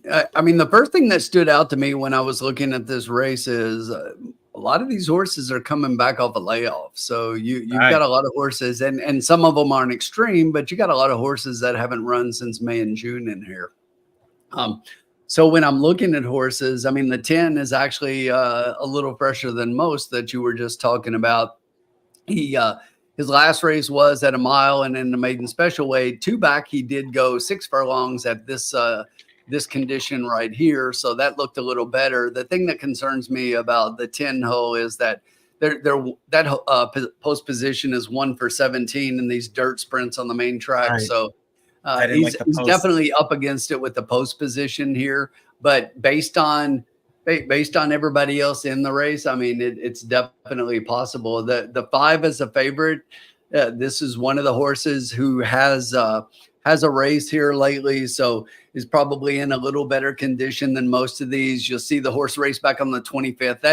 That bullet work on the 20th was pretty impressive here at Del Yeah. Mar. I mean, 45-1, Whew. best of 120 for the day. So that was a really smart work. And that race again was at a mile, so the horse is cutting back. It definitely makes sense for this horse to be the favorite. I get it on the cutback, but horse only has 4 races, and 3 of the 4 were at a mile. So, but we'll see if the horse really is a sprinter. But those works tell me that might be what it is. John Sadler, you're getting Hernandez up, so definitely a contender in here, and hard to look past. But I think we can get it. This is another window where I think there's a potential for a price here.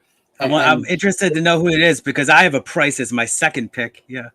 Yeah, I really like the 2 in here. I like the 2 a lot coming back. Two's So my the third 2's pick. Okay, The cool. 2's coming back off the layoff, but this horse is trained by Tim Yackton, and the horse is 2 for 2 in the money at the distance. No win, but he's got a second and third, and recently gelded. So a lot I of like times that, yeah. horses will respond to that. I'm always looking at a horse first time gelded and looking at them when see what they look like in the paddock and what they look like on the track. Speaking of which, they're stepping out right now, so we'll take a quick look and see what Bowtie Boys looks like. But this is a horse that I definitely think fits here. Looks good. Has been racing at kind of at this level all along, and you know, not horrible performances, right, by any means. And Wow. that last race in April, I mean, I'm gonna completely line through that. It was on the Right. turf.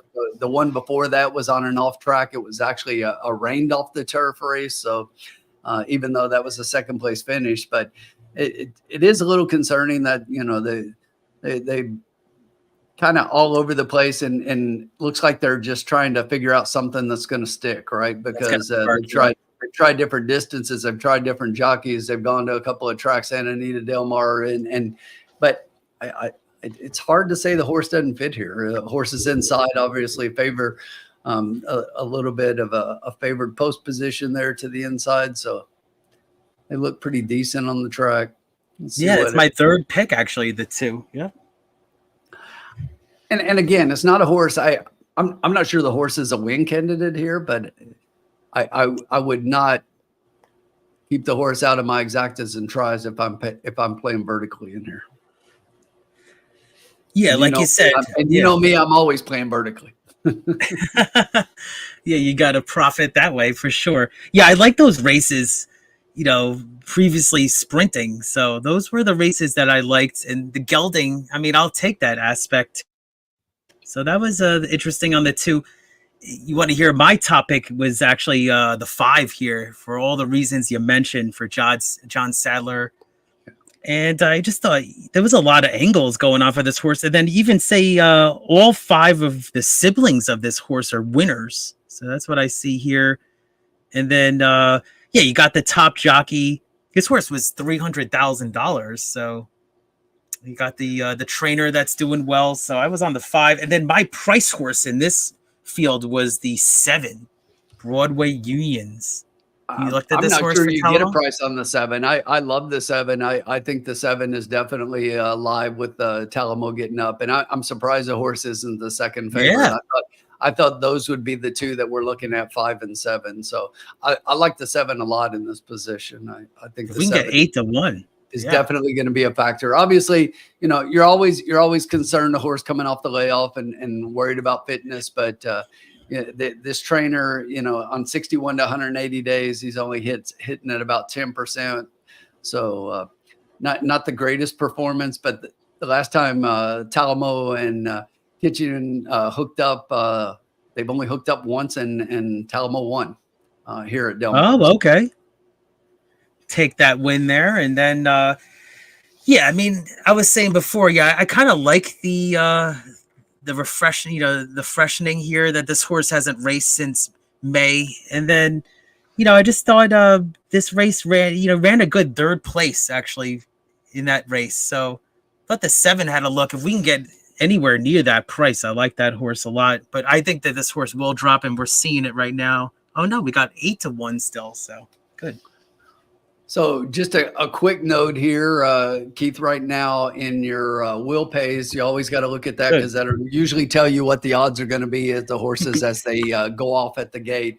So in the $2 double, the favorite is the 5. After the 5, you're looking at the 6 and the 10. Both are paying the same thing next. And then you would have the 9 behind those and then the 7. So 6 and 10, then 9 and 7 after the 5. The pick 3 looks pretty. It looks a little bit different in that you're 5 and then 10, and then the 6. So similar, but the 10 is less than the 6 pretty significantly in the pick 3, while they both pay the same thing in the double. But that tells me that's probably what we're looking at, 5, 6, and 10 as your odds. But the 7 and the 9 are just behind those two. Very interesting. And yeah, I know we got to put a play in here. We got 3 minutes to post. And I think this is actually oh yeah, you took the last race. It is. It's your race whenever you're ready. So let me know. Ooh, pressure is on. Pressure is on here. We got 3 minutes to post. So we want to put something out so the people that want to play along can follow us. Make sure we get it in time. So just let me know when you're ready for your pick. And all right. Well, I think it's about that time. Oh.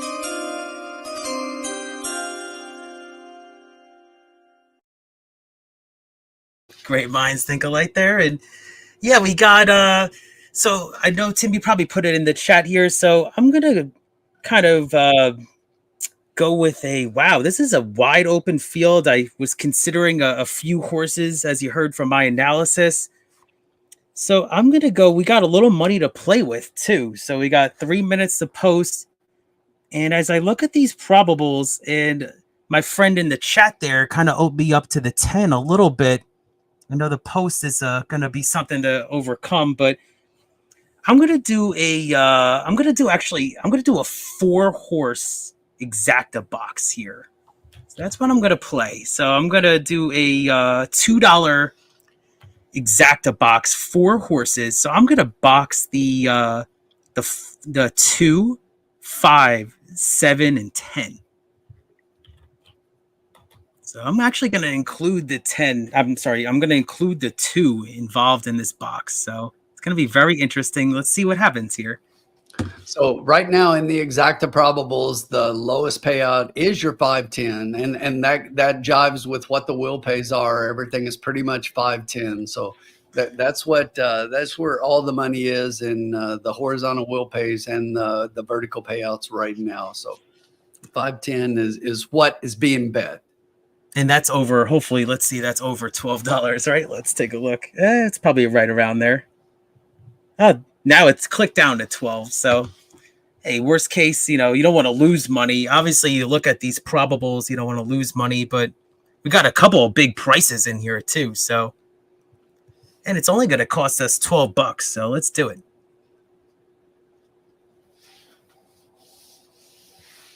All right, we're going to box these 4 and see what happens here. I mentioned the 4-horse too. I was talking when you were away, I talked about the KK horse here. I thought it was a little interesting, maybe underneath, but I'm going to roll with these 4. You said $2, right?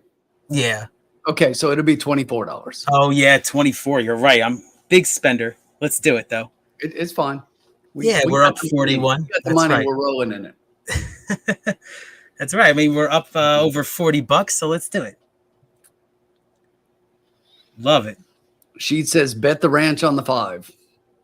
All I think right. the 5's a deserving favorite in here. I really do. I think so too. I just wanted to see if I can get a couple other prices in here, so let's get it going. Love to see it. Love to see it. See it. All right, we're at the gate here. Let me pull up this feed. Guess I'll take this race. Give me a little bit longer on the dirt. I'll try to save your hoarseness there. No, you sound clear, Tim, so that's good. All right, so we're loading professionally here. Let us know who you like in the chat. And good luck, everybody. Loading quickly here for race 6 at Del Mar.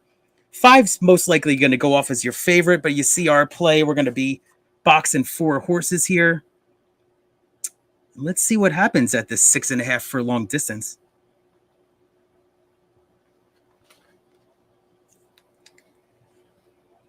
All right, we got the side view already, so we might be close to a start here.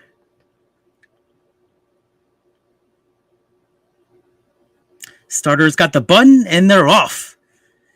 We got a lot of horses scrambling for the lead here. Got the 9 Fat Chase showing speed. Got the 8 on the outside. Here comes Brainian. And let's take a look who else is coming up the rail here. Got the 9 stalking on the outside. Let me pull this up a little bit big screen here so I could see it. All right, and then we got 6 on the rail here. So showing some pretty good speed here. Got the 8 on the outside and the 6. And then got the 10 at a nice position here, right on the outside. Where's our 5? Mid-pack. 5 showing some good stalking speed on the outside here. Starting to make his move. Yeah. Let's go back to this other screen here. So, yeah, we got a 4 horses on the front here, but nobody's really closing from the back too much. Here we go. We got our 2. No, we got the 4 actually in the back, but we got on the lead. We got, it looks like the 8 and the 10 kind of dueling it out here. Really stubborn with this 8. So let's see if this 10 can get by and see if we can get another horse here in the exacta. Got that 4 I was mentioning before, but we don't got him. Now we got the 10 and the 5. I'm sorry, the 10 and the 8 dueling. Now comes right back with this 10. Wow, it's really close. Really, really close. 8 got him. It was 8-10. That 8. Here comes Braylon. Kent DeSormo at 24-1. 8. I was actually looking at this horse's last race when this horse was like right there in the front. Todd Fitcher. They actually interviewed him before the race. Yeah, I know that first time starter. Formula's picks were 4, 8, and 9, and he had the 8 out front. He had the 4 close in. So he was definitely right there. And then that 1 horse ended up finishing 4th on the rail. The 1 was dead last at the top of the stretch. Crazy. And then the just no real excuse for our 5. And unbelievable. Nobody really closed though. That was the thing. It was like just a front speed. So you're seeing it here. The 4 finished 3rd and the 1 4th. No, the 5 was mid pack. He had no excuses. Right. Yeah, just faded. Yeah. No excuses at all. So he definitely just had nothing there. He was. Oh, we got an inquiry though. They got some bumping and we got an inquiry. Completely empty. So this will be interesting because the inquiry is on your top 2 finishers, 8 and 10. So I got to see the head on, but here we go. Here's the head on right now. So we could see the replay. Head on for me is always very telling. Let's see. We got some race riding, a little bit of a bump there. Second bump. All right, he's coming down. Second bump, third bump. Oof. Yeah, sometimes they give you one bump, right? And then Here's the thing. The 10 was yeah. in front. The 8 bumps him twice and then moves ahead. So that 8 is coming Right. down. So look, the 8 is behind right now. The 10's in front. He's going to bump him once here. Okay. Then he's coming back and he's going to bump him again and take the lead. In my opinion, the 8 comes down and should. I agree. Yep. And then went down to 3-1 too. So He took his back legs out a little bit. He might have even shifted leads as a result of the bump, and that put him at a handicap, and basically meant that that's why the other horse was able to pull in front if he changed his leads, because he got bumped, and that happens a lot when you get bumped. I just wanted to bring up this comment, Dan. There you go. Good call. And then I talked about your 10, but we'll see what happens with this inquiry. But I'd be pretty surprised if there's no change.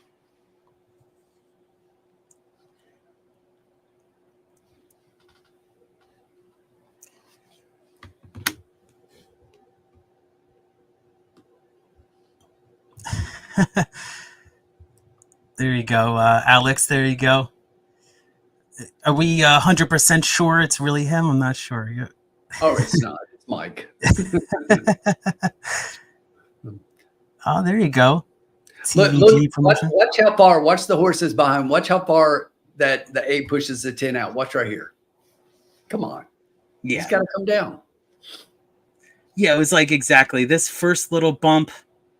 It's like, all right, maybe, but then you have another bump there. And then, yeah, just how many paths this drifted this horse, like 5 paths, right? And then, yeah, the jockey talked to him. He's like, what are you doing, man?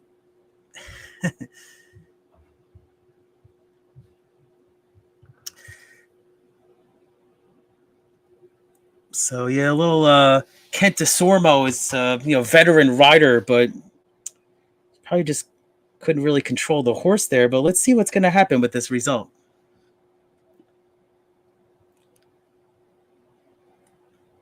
Yeah, they're showing the replay again here.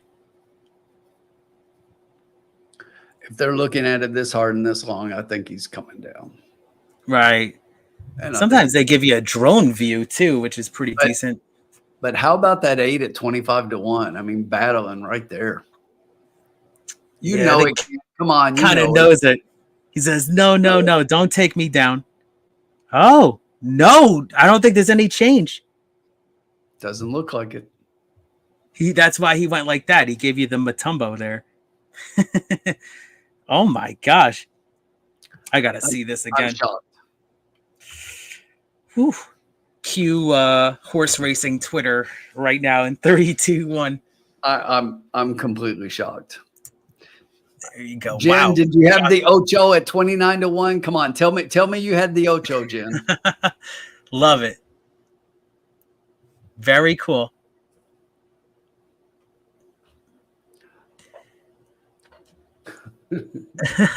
That's right. Yeah. Yeah, I was like, this guy's too nice right here. So thank you very much for joining us, though. No change. Yeah, I'm pretty shocked by that. So I really am. DeSormo, huh? Wow. I mean, this isn't Irad. Right. Good luck, Jen. I hope you hit it, especially if you've got that 8 at 25 to 1 in a double. Those doubles should pay. And Damn, $5 can have that. Way to go. Big payout. Wow. There you go. That will pay nicely. I had the 8 way down there. Yeah, Fitcher. I mean, this is a trainer that's usually known for, was it more like New Mexico area and stuff like that? But yeah, big time. Big win.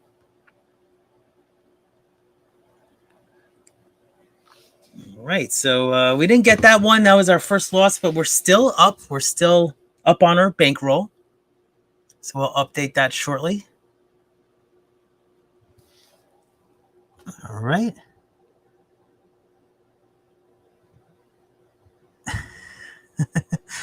I appreciate the feedback there. There you go. Made me laugh. All right, here we go. Nice. You got to always get that win at the end there. There you go. All right, so they're going to show it again here, head on. I mean, I've seen it a bunch of times, so. Okay. In the white colors, number 10 for Foley, they made a mutual contact. Yeah, they're calling that mutual contact. Let's take a look.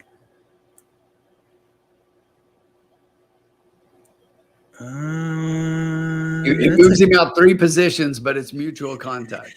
That's a lot of paths. Yeah. Oh, okay. Mutual. I love when they show like the lines, like their lanes, and then that's a couple of lane shift right there. Yeah, that was crazy. I don't know what the rule is. I mean, do they have different rules in different areas like that, or is it?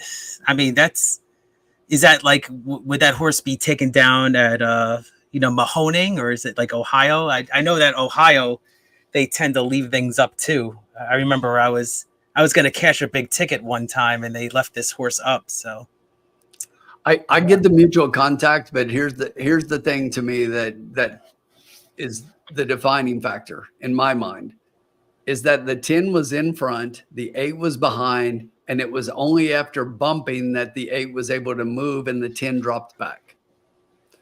To me, if you cost the horse a placement like that, I mean, that's my opinion, but it means nothing here. The 8 wins. All right. Well, we got a couple of that was a pretty shocking result that there was no change there, but hope you guys cash there no matter what. All right. And appreciate the feedback, everybody here. Thank you so much for tuning in. We've cashed officially. We've cashed 2 out of 3 races. We're still profited. We're going to update that bankroll. So appreciate you following along here on a Thursday. Let us know what you're drinking.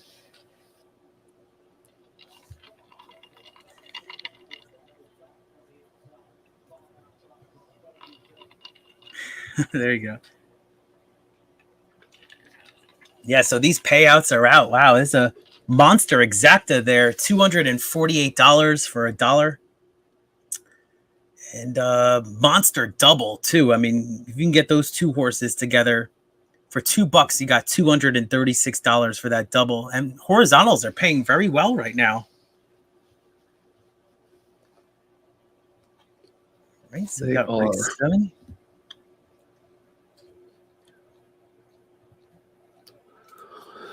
So this one will be mine, and you're going to get the bailout. So we'll see what happens. We're still up a little bit. I've already updated the bankroll, so we'll go ahead and show that. We're still sitting at 117. Started out with 100. We're still on top.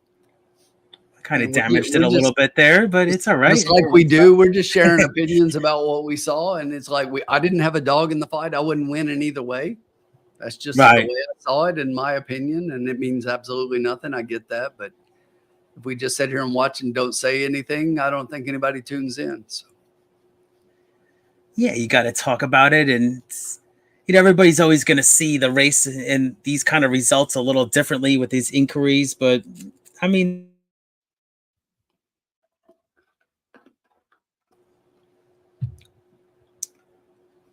right. So we're going to go to race 7.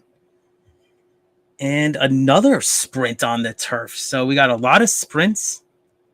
A lot of sprints tonight. I don't know if that's kind of designated for the condition book there. Maybe they just got more of the sprints on Thursdays and then these kind of long, routing races. Yep. There you go. Alex has a question for you, Keith.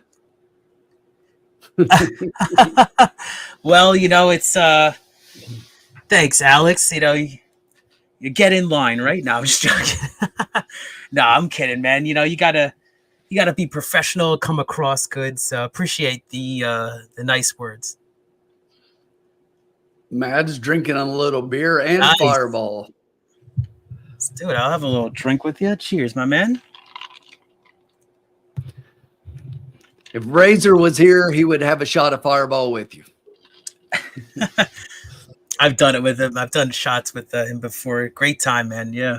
Racing with Razor. Check it out during the day. Cool. So this next one will be mine, Keith. Whenever you're ready, let me know what you think, but no rush. Yeah, we got some time. This is going to be late daily double time. We got one scratch. Yeah. Yeah. We'll refresh this because I think that's got to be wrong. But yeah, this was the one race I kind of had to look at a little bit more. Yep. Yeah, it was interesting field. So let's take a look at some of these horses. All right, here we go. Yeah, we got some time. Yeah, they're showing the photo there. I mean, that's the win photo, but then they obviously had the inquiry after. All right. Yeah, tough one. I mean, this was a field. Actually, trying to look it over here last minute. This was the race that I kind of didn't do I did little. I glanced at it today, but as a big handicapping perspective, this was the race I really didn't get a big grasp on. Did you? I know you're gonna make this is your pick, but did you have a strong opinion in this race? I did. I thought this was to me one of the chalkiest races on the card, and we've had some chalk. So this one looks pretty. I think there are 3 standout horses in here, and it's pretty clear to me which one of them finishes on top, but we will see. Yeah, tough one. So as I look over my picks here, I got a couple of prices involved here too. Yeah, but Jen, who real quick, Jen, who are you alive in this race on the double to? Because the lowest double right now is the 7 at $320.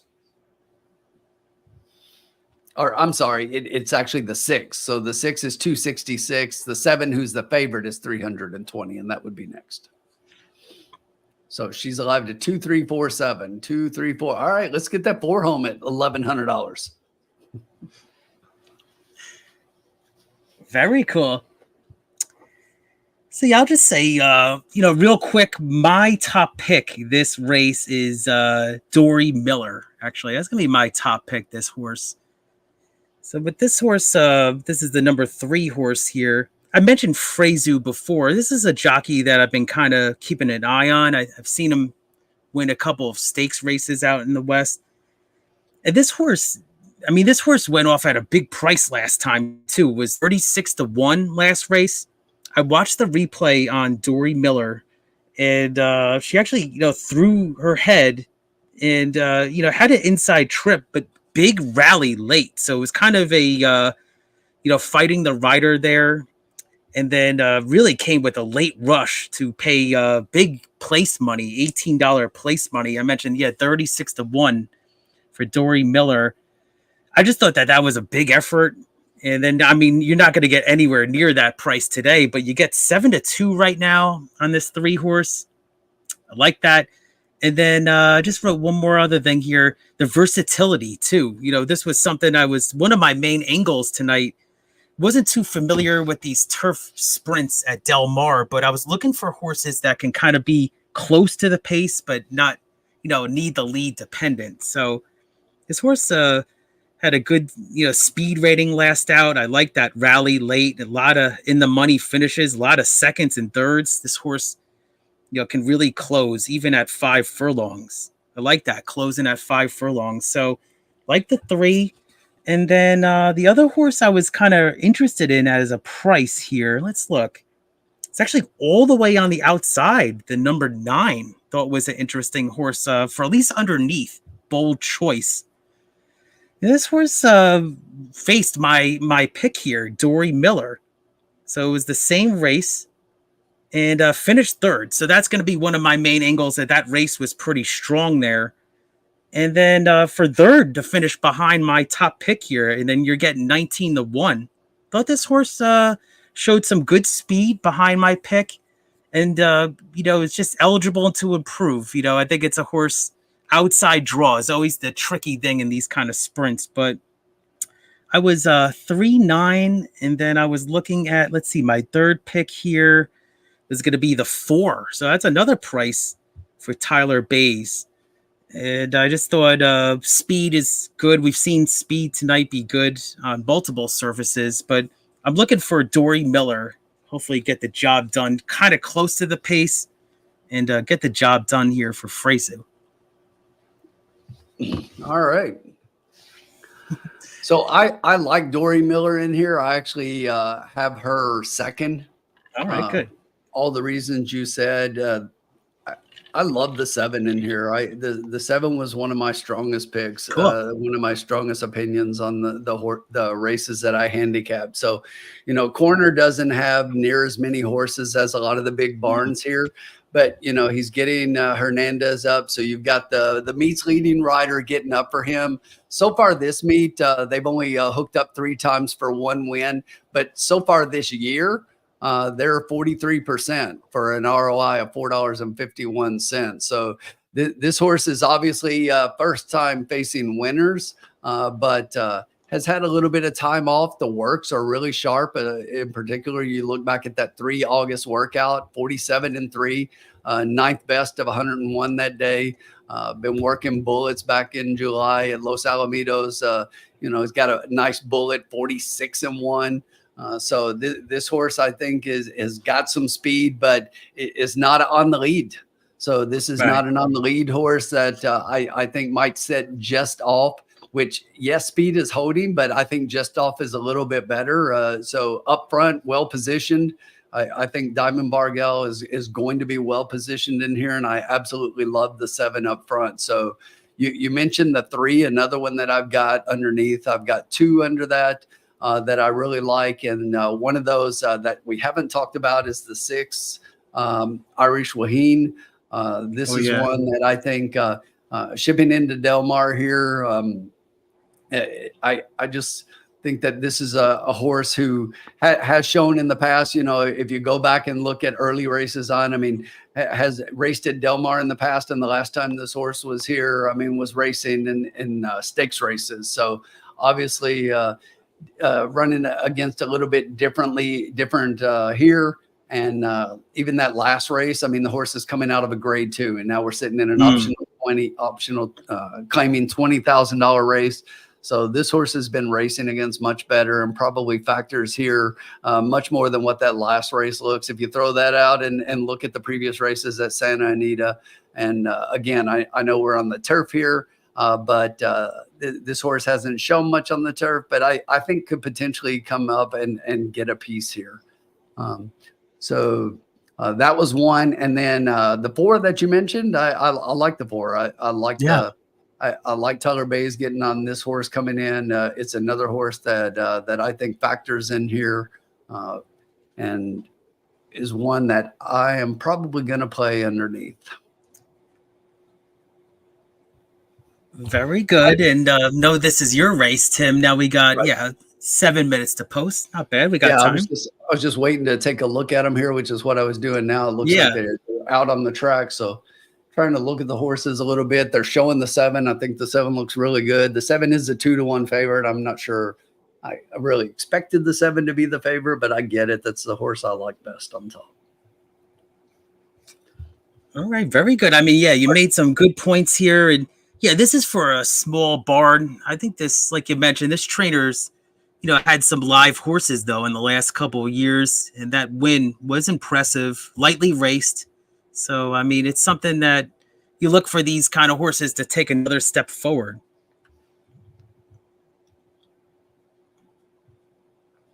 We got a little time here.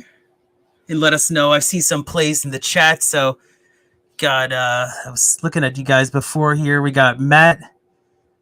Appreciate it. Thank you for sharing your exacta. Bobby D. There you go. We got the exacta box. Tomato, Alex. Matt with the try. Good luck.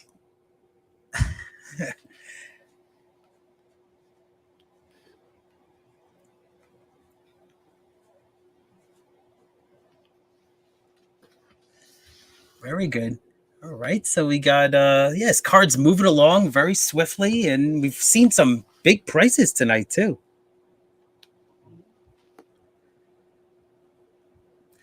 Yeah, Irish Wahini. Yeah, I've heard this horse's name before. So yeah, this is the horse that you mentioned ran in the stakes race. So definitely has the class there.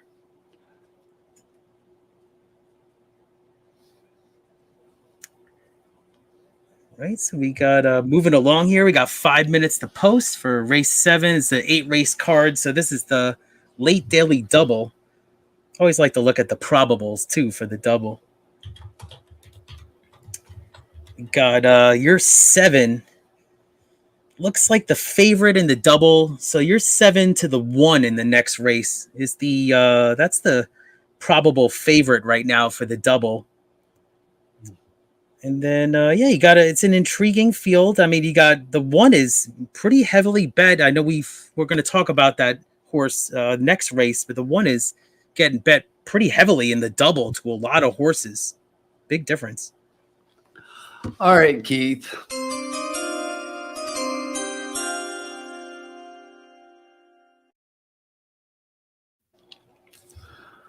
All right, we're going to try to hit a little something here. So we're going to play a trifecta key. We are going to play a $2 trifecta key. We are going to key the 7 with 3 horses, the 3, 4, and 6. That'll cost you just $12, but we need the 7 to win, and I think she's going to. So 7 with 3, 4, and 6. Get it home for the try.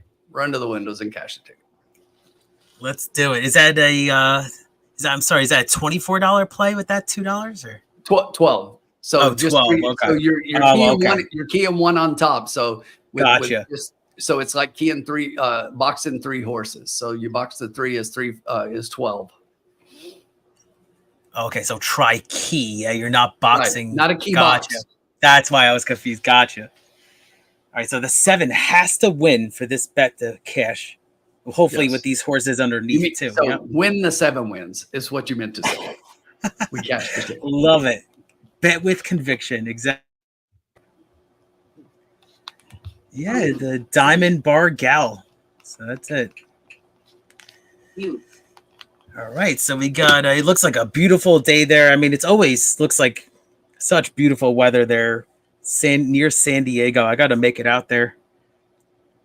So let's see. We got live pick 4 tickets. Guess how many live pick 4 tickets are? It said 28 tickets live in the pick 4. Wow. That's low.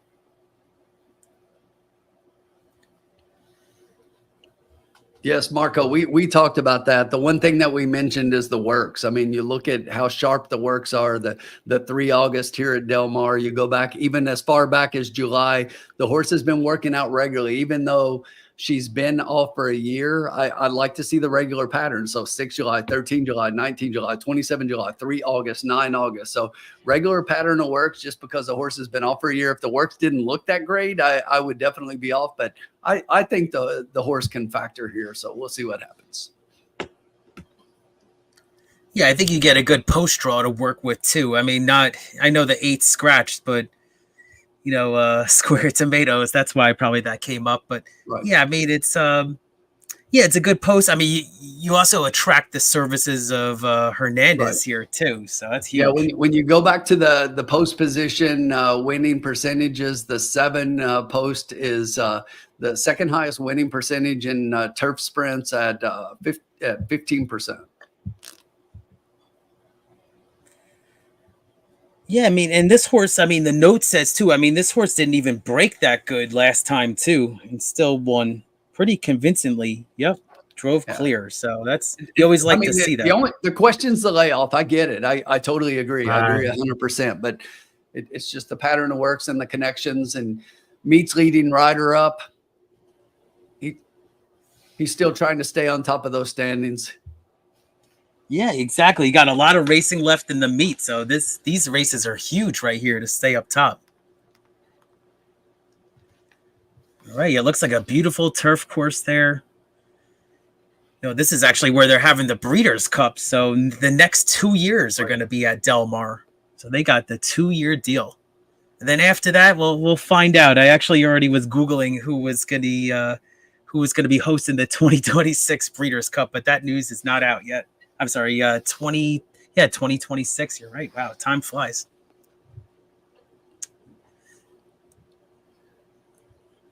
All right, so going to be approaching the gate here.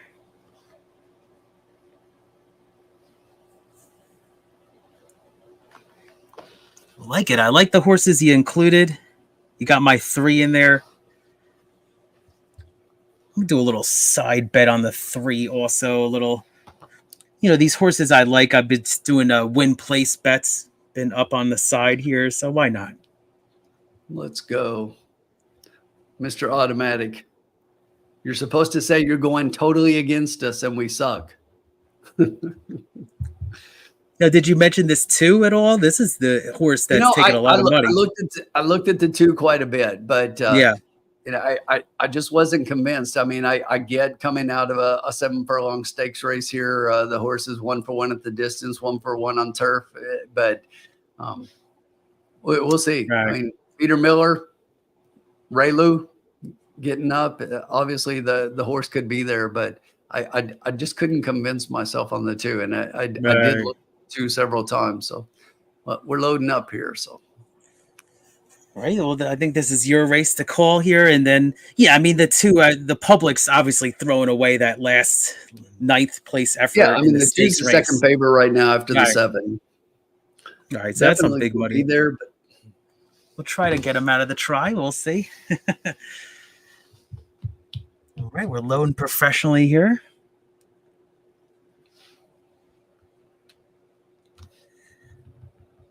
Right, very good. So moving along swiftly here, we got 7s loading. Your 7.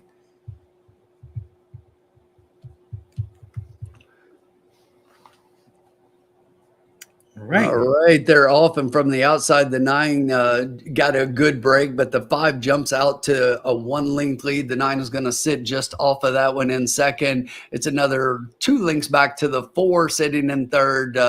The 7 horse comes up on the outside to join that one in fourth.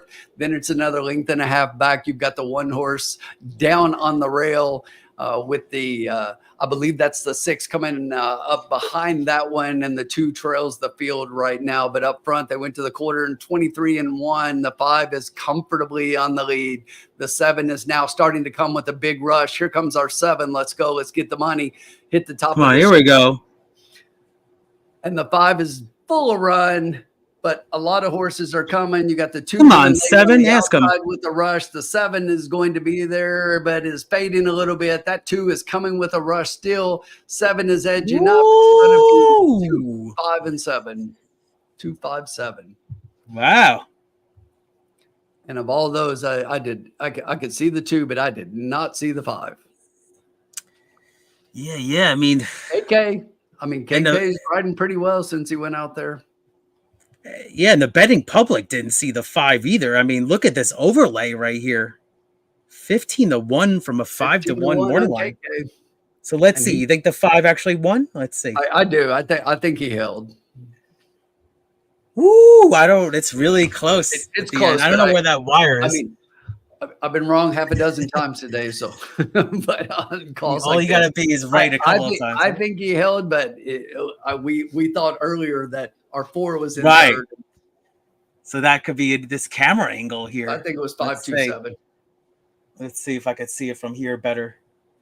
2. So 7 definitely needed the race because was well positioned at the top of the stretch, had made a move, but just didn't have the finish. So watch that horse, put her in your stable for next time back.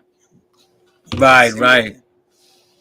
Here's good race, man. I agree. So watch right here at the end of the red. Oh, yeah, the end of the red is tricky, right? The 2.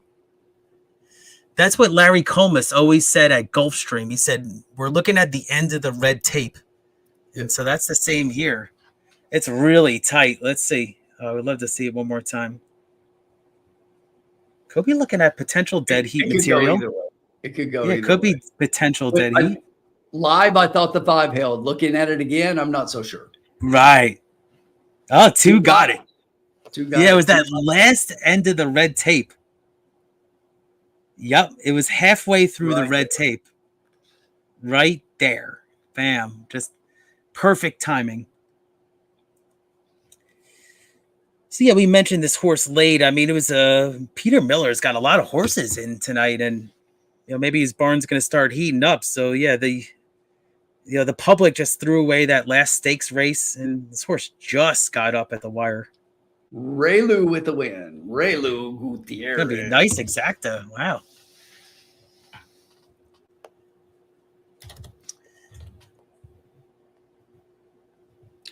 All right. So all we right. spent $12 on that All one. right. That won't cash. So we went ahead and updated. We're still sitting above Yeah. what we started with. And we've got the bailout race. And Keith is going to bring us home a winner so that we finish on top. No pressure. No exactly. pressure, though, Keith. No pressure at all. I love it. You got to love this horse racing right here. It could have been some good racing tonight, too. Very solid. So they're still unofficial right now. And then, yeah, I mean, I talked about that 9 underneath. Ran a pretty good race, the 9 at 20-1. That was my second pick, actually. And then Emily Emilwood actually got the horse for third. So that's a good effort for her to get that horse third. 12-1. Gonna be a nice try in super. Let's see.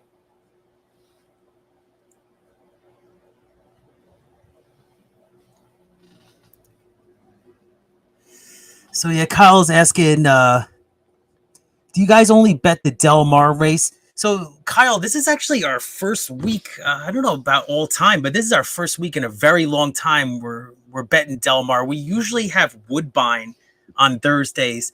The Woodbine's got the King's Plate this weekend on Saturday. So they've actually, as Tim was mentioning before, they're not going to be racing tonight. So we would have done Woodbine, but they're going to be focusing on the big racing, the stakes racing for the weekend. So that's going to be Friday, Saturday, I believe Sunday there too. But yeah, it's been a good night of racing. Hope you're cashing tonight, Kyle. But if you're asking Kyle if we're only going to bet Woodbine while we're on, yes, we concentrate on one track. We only bet one track. We're not going to skip and bet every race and every track that's coming up. And I know some of the handicapping shows do that, but that's not the way that we do it. We typically sit here and kind of concentrate on one card. We like to be social. We like to interact and engage with those in the chat. In a little different way than some of the other shows do. And that's why we call it the Cocktail Lounge. It's a lot of regulars in here, but we have new people coming in all the time, and we're glad to have you join us. Yeah, welcome. Yes, Jen got the double. Awesome, Jen. And then I know, Jen, looks like you had to go, so thank you so much for joining us. Oh, that's right. She didn't have the double. Her doubles were, I don't think, included the 2, did they? Did they include the 2, Jen? I'm trying to remember. I'm trying to find it here. Yes, they did. I'm sorry. 2, 3, 4, 7. So nice. So she had the double. Ooh, very big nice double. Massive double too. Monster. $352 for $2. Exactly. Because she hit that ocho in the previous. That's it, right? Always bet the ocho. Love it. So cool. We got one more race here for the Cocktail Lounge. They're actually right on time. It looks like maybe even a minute early. So very good job by the race office tonight to get this really on time. So we got one more race. Thought it was an intriguing field as well. And we're going to talk about these horses. I saw one trainer in here's name I haven't seen in a long time. I think you probably know one trainer I think is still not allowed to go to Santa Anita. So interesting to see him pop up here at Del Mar.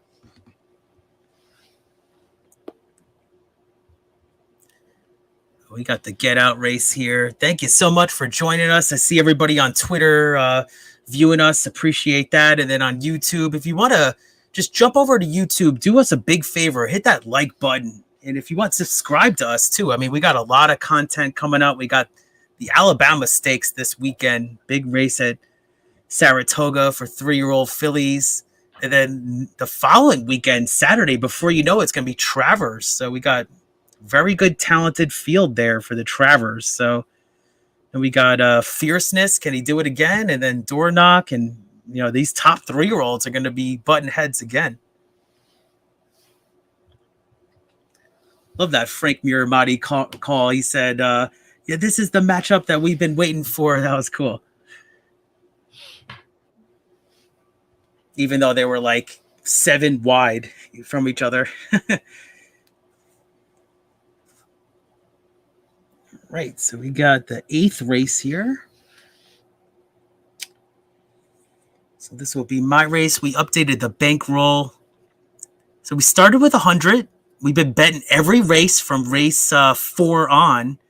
And you see it, folks. So we're still up $5.40. So we're having a good time. We're up, profited a little bit. So that's what it's all about. This is going to be a nice double here, too. Yeah.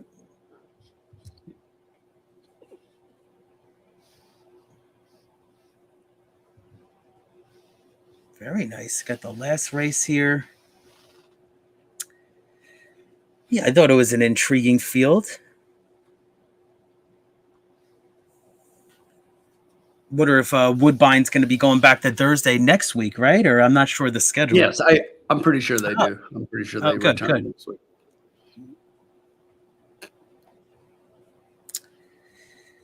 Yeah, I guess, since we got 19 minutes, I know, it's actually my race, so I'm not supposed to go first. So see how when it comes to gun. Don't be taking my spot. That's it. I remember the 24-hour stream that we were trying to do. I was like, give analysis for like Australia horses, and everybody's like, what are you doing, man?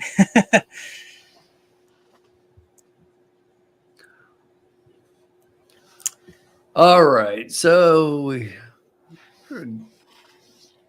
heading into the last race here. We've got about 19 minutes to post for the 8th race. So looking at this race, we've got a maiden $20,000 claimer for maidens 3-year-olds and up.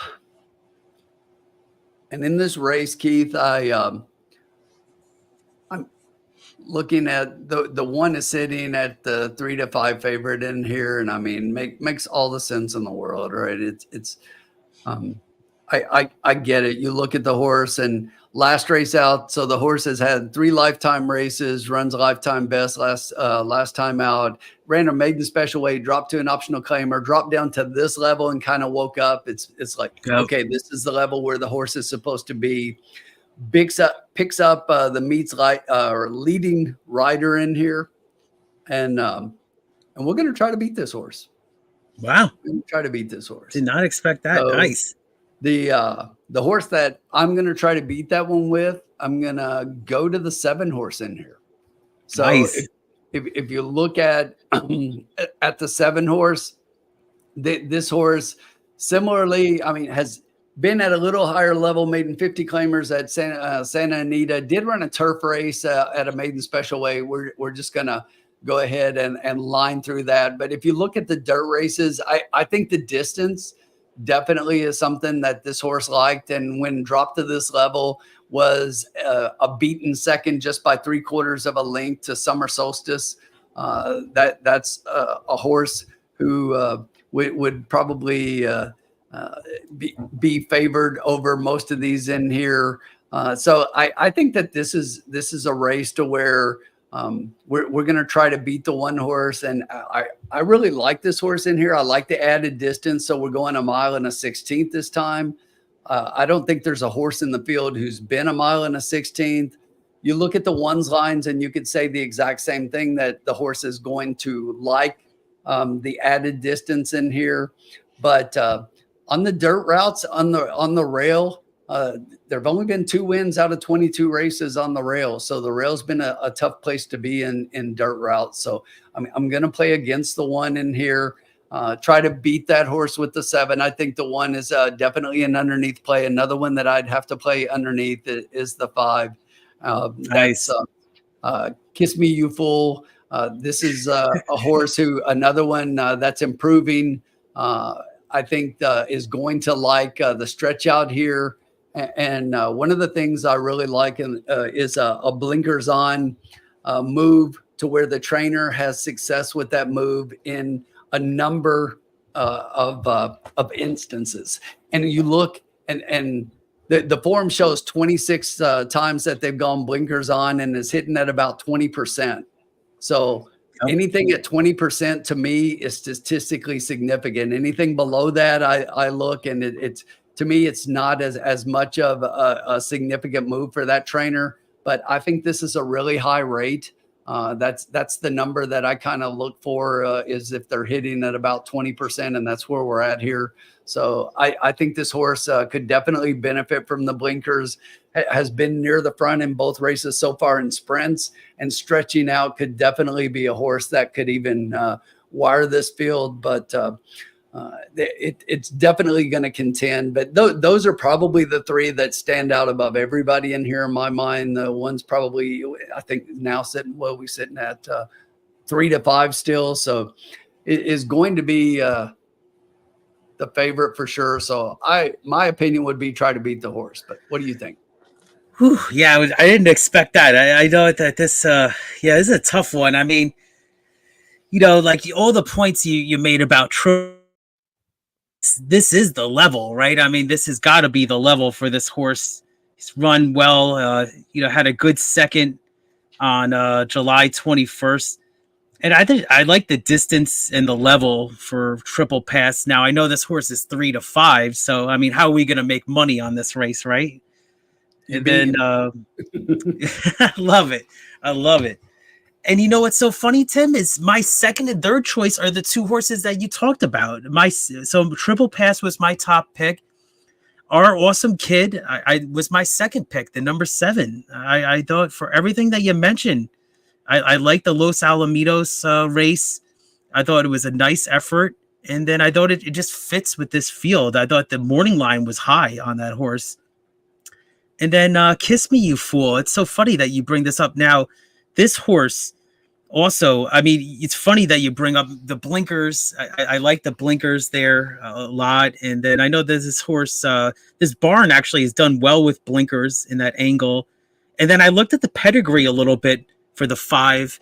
And I see that, this horse has never gone this distance, but the pedigree says that it looks like it's pretty good, actually. So I know I was kind of looking at the 5 maybe as a potential key here. And now I know you got a lot of first things that they're doing with this horse, like the blinkers, the distance. But I thought the 5 was an intriguing horse here too. So it's getting bet 4 to 1. So those were the 3 horses I kind of narrowed down. And those are the 3 betting favorites right now, actually, currently too. Yeah.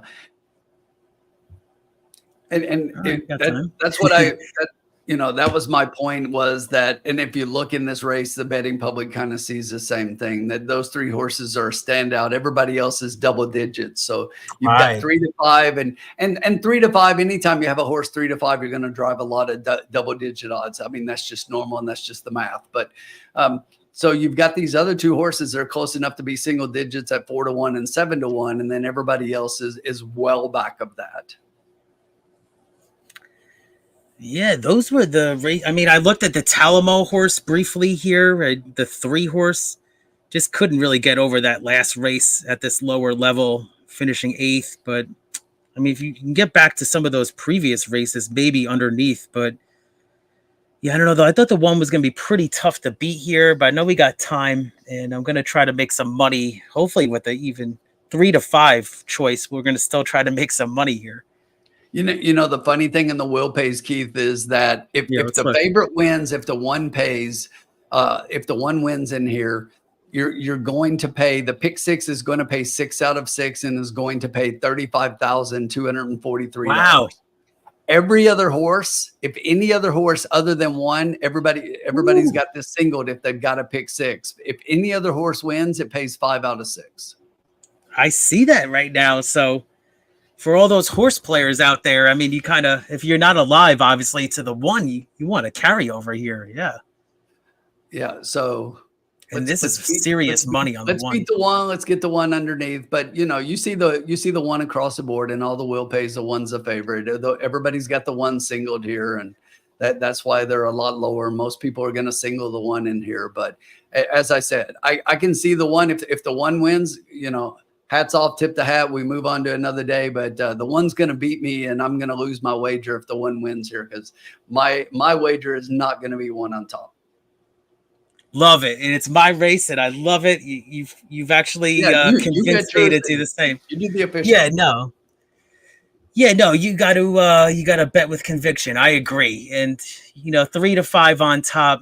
It's going to be tough to make money like that. So we got some time. I'm thinking about how we're going to do that. Horses are headed out now. They're getting ready for the post parade. Let's take a look as they hit let's look at the horses. Yeah, usually people, we show the races at Woodbine every week. Now, Woodbine's not racing tonight, so, unfortunately, we can't show the live footage of the parade and the races, but, appreciate you still joining us here. And, once Woodbine's back, we're going to be showing the races live, but we're still giving you this great insight on the horses. So if you like playing vertical wagers and you like taking stabs at things like the super high five, I think the super high five in here in this race is currently sitting at about $9,000. I think it was something like that. So yeah, the 1 is the only one alive, like you said, in the pick 6. Let's see, the pick 5. Wow, that is unbelievable. Did you see the will pay on the 1 on the pick 5 compared to everybody else? That is some serious money. Wow. That's some serious money. Let's see if there's any kind of show plunge here. Doubt it on this field. You got it. Got nearly $4,000 in the show pool. And in the place pool, too.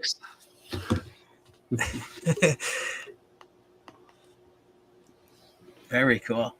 Yeah, horses are going to be, they're on the track now, going to be parading here soon. So, yeah, let us know who you like. I see some plays, so good luck, everybody. Good.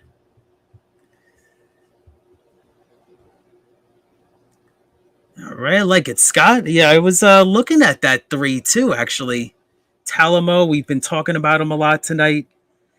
Yeah, if you could throw away that last race, just couldn't get over that last race at this low level, but if you can get some, with a little bit added distance, maybe this horse can wake up now. My concern is whether or not the horse wants that distance. Going to a mile did not work out at all, and I'm not sure this horse wants a mile and a 16th. Yeah, good point. All right, so let's see how these horses look. 7 looks nice. Throwing the head a little bit, but he's ready to race. All right, we got 8 minutes to post here. We're going to put in another play here. So yeah, as you see the bankroll scrolling on the screen, we started with $100 and we have $105.40. We've been betting every race since race 4. And so that's what it's all about, just, win some, lose some, hopefully walk away with some money at the end. And thanks for everybody for joining us. Now 4 to 5. The 1 floated up slightly. We'll see.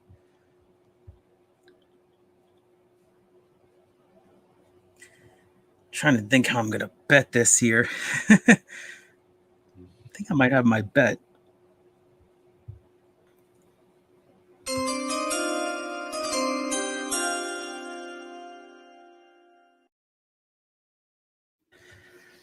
All right, everybody. So my friend Tim here has convinced me you got to bet with conviction. You can't be boxing 4 to 5 horses, 4 to 5 odd horses, right? You just not gonna kind of taking money out of your own wallet at that point. So this is going to be a pretty exacta I'm going to put together here. So I'm going to actually, on top, I'm going to do, we'll talk about the dollar amount after, but I'm going to do on top, I'm going to do a 5-7 on top. And then in the second spot, I'm just going to go 1-5-7. And we'll just do it for $2, $3, whatever you feel like. $2, yeah. You call it. You call it. We got money. Yeah. Let's do it. So let's do it. We got. Let me put this here. 5-7, 1-5-7. So let's do it for Let's go with we'll do it for $5. It's gonna cost Yeah. you $4 for each dollar, so $5 will be 20. So Yeah, let's do it. $20. I actually just did it here. So we're gonna do a 5-7 over 157 exacta. There it is. Very so good. we're trying to get that one out of first. So it's actually all the horses we talked about, and then exactly that's the play right there. And if the one wins this race, like you said, you kind of just, I know it's the last race, but you move on, and we'll see what these will pays are. Yeah, I mean, with the one on top, I mean, these exactas are crushed. I mean, it's paying $6 and $8, so it's just not worth it to box them at that point. All right, so we like that here. Here we go. Very good. This could actually pay though. I mean, if the one finishes second, let's take a look at that. Definitely. Yeah, we got so doubled it. Right now the 5-1 is paying 24.20 for 2, and then the 7-1 is paying 29.40 for 2. Love it. And that's for $2, and we would have that 2.5 times. So we're doing $5 here. This is good stuff. And we've been betting. I mean, I bet that one exacta. I mean, I know I lost that one. That was $24, but I mean, we've been betting some money, and we're kind of right around the $100 bankroll. So that's great.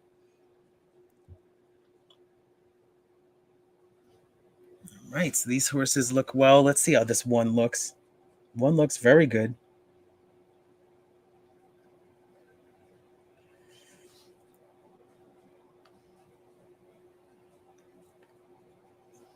Yeah, the one's also kind of like, I mean, this is the, like I was saying, this is the maiden claiming, but this was kind of like a speed and fade thing too with the one also. So, and Juan Hernandez, I mean, Hernandez is on all these, a lot of favorites tonight, but we've seen a lot of prices here tonight too.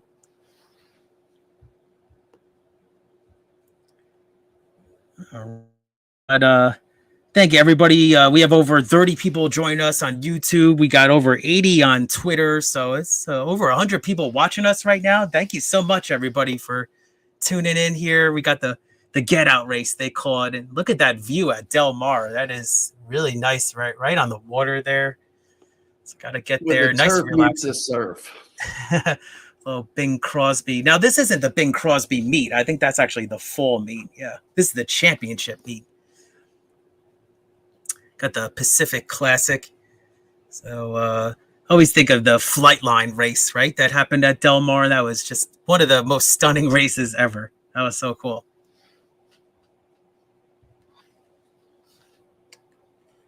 All right, so let's see if we can beat this one. Yeah. I'm interested to see what the one's odds are going to be at the end. I mean, you got 4 to 5 right now. Could stay at right around there, or 3 to 5. I think it might go down to 3 to 5.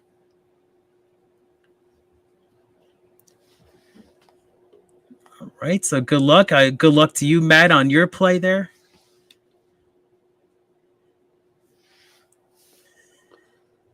All right, Alex, good luck. Are you like the 2? All right, let's look. First time blinkers for the 2. Yeah, maybe that can make the horse focus a little bit better. I mean, this horse lost by a lot of lengths last time. That's the thing. It looks like maybe a little bit of a different, more difficult group that Supreme Coast faced last time. So got a couple of looks there. The blinkers. So good luck to you. All right, I see the crowd there in the grandstand. A pretty decent crowd. Not bad.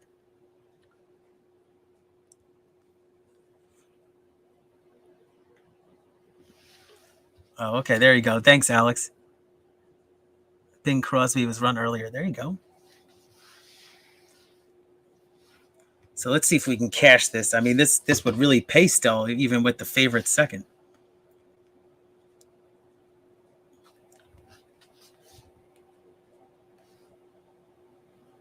Get this live feed up. I know I got the stream over here too, but that's like 20 seconds behind.